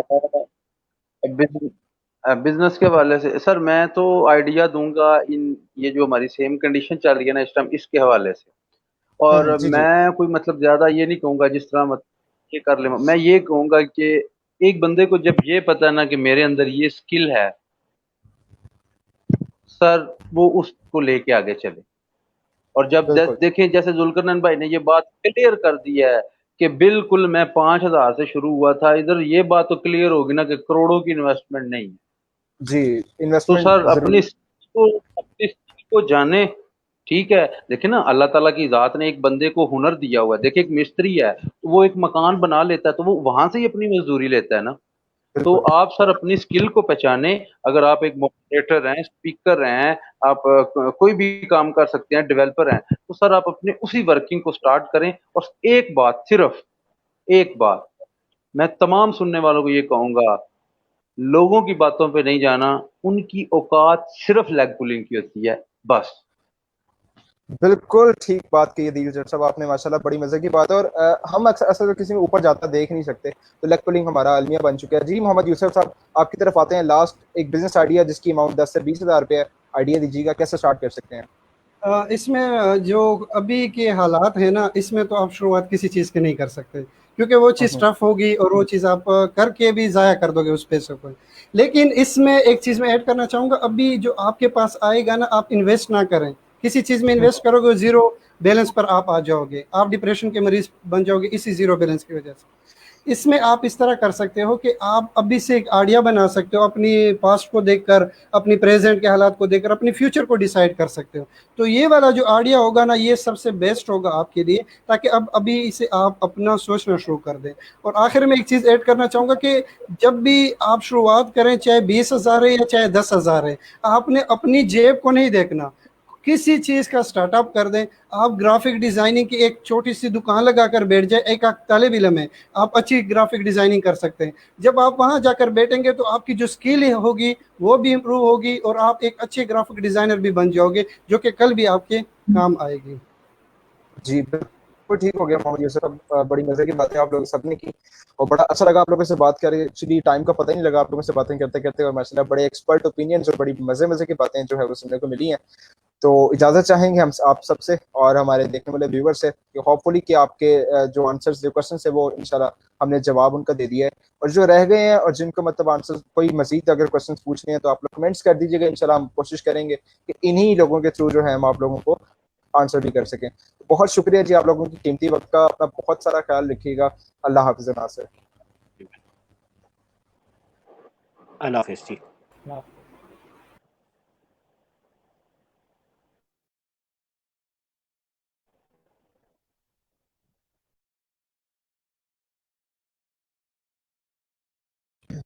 जी तो लास्ट में मैं एक गुजारिश करना चाहूँगा आप सबसे, और वो गुजारिश ये करना चाहूँगा कि आप सबको पता है कि आजकल के हालात पाकिस्तान में क्या चल रहे हैं, और कोरोना वायरस के हवाले से, कोविड-19 के हवाले से जो हमारे केसेस हैं, जो हमारी लाइक डेली की रेशो है, वो ऊपर से ऊपर तक जाती जा रही है। मतलब कंट्रोल में नहीं है अभी तक कोई भी रेशो। तो इससे मेरी आप सबसे एक हाथ जोड़ के रिक्वेस्ट है, काइंडली इस कोविड-19 को कुछ दिनों के लिए सीरियस ले लें। इंशाल्लाह जो भी है, जैसे कि यूसुफ भाई ने बातें की कि अगर बाहर पुलिस वाला खड़ा है तो वो क्यों खड़ा है, मेरा ब्लेम करना नहीं बनता। एक्चुअली वो मेरी ही हिफाजत के लिए खड़ा है। तो मैंने एक्चुअली अपने जो हमारे फ्रंट लाइन सोल्जर्स हैं, डॉक्टर्स हैं, नर्सेज हैं, पुलिस वाले हैं, स्पेशली उनका खास ख्याल रखें। कुछ एरियाज जो हैं वो सील्ड हो चुके हैं, तो उनसे भी मेरी रिक्वेस्ट है कि जो हमारे पुलिस वाले भाई वहाँ पे खड़े हैं उन तक खाना पहुँचाने की ड्यूटीज़ अगर हम सोशल वर्कर के तौर पे असाइन कर सकें, निभा सकें, दे सकें, तो आई थिंक सो इससे वो कह लें कि सदक़े जारी है। और अक्सर अभी एक कमेंट मैंने रिसेंटली मैं अपने फेसबुक प्रोफाइल में पा रहा था इसी वाले से, तो उन्होंने कहा कि मतलब यार वो तो इतनी दिहाड़ियाँ लगाते हैं, वो तो लोगों से ले लेके खाते हैं, तो उनको अपना खाना शाना खुद जो है वो अरेंज करना चाहिए। देखें, वो हर इंसान एक जैसा नहीं होता और हर एक का अपना अपना पर्सपेक्टिव होता है। तो अगर हम एक दाल रोटी, एक चावलों की प्लेट जो है वो दे भी देंगे तो हमारा क्या जाता है। हमारे रिस्क में इंशाल्लाह कमी नहीं होगी, इस चीज़ की गारंटी मैं भी देता हूँ और अल्लाह भी देता है। इंशाल्लाह अल्लाह की राह में माल देने से जो है वो कम नहीं होता बल्कि दुगना होता है। बहुत शुक्रिया आप लोगों की कीमती वक्त का। अपना बहुत सारा ख्याल रखिएगा। उम्मीद करता हूँ कि आप लोगों को प्रेजेंटेशन जो है वो बहुत पसंद आई होगी, और काफ़ी बातें जो रह गई हैं तो इंशाल्लाह आने वाले नेक्स्ट सेशंस में हम उनको जो है वो कोट करते रहेंगे। अपना बहुत सारा ख्याल रखिएगा। अल्लाह हाफ़िज़।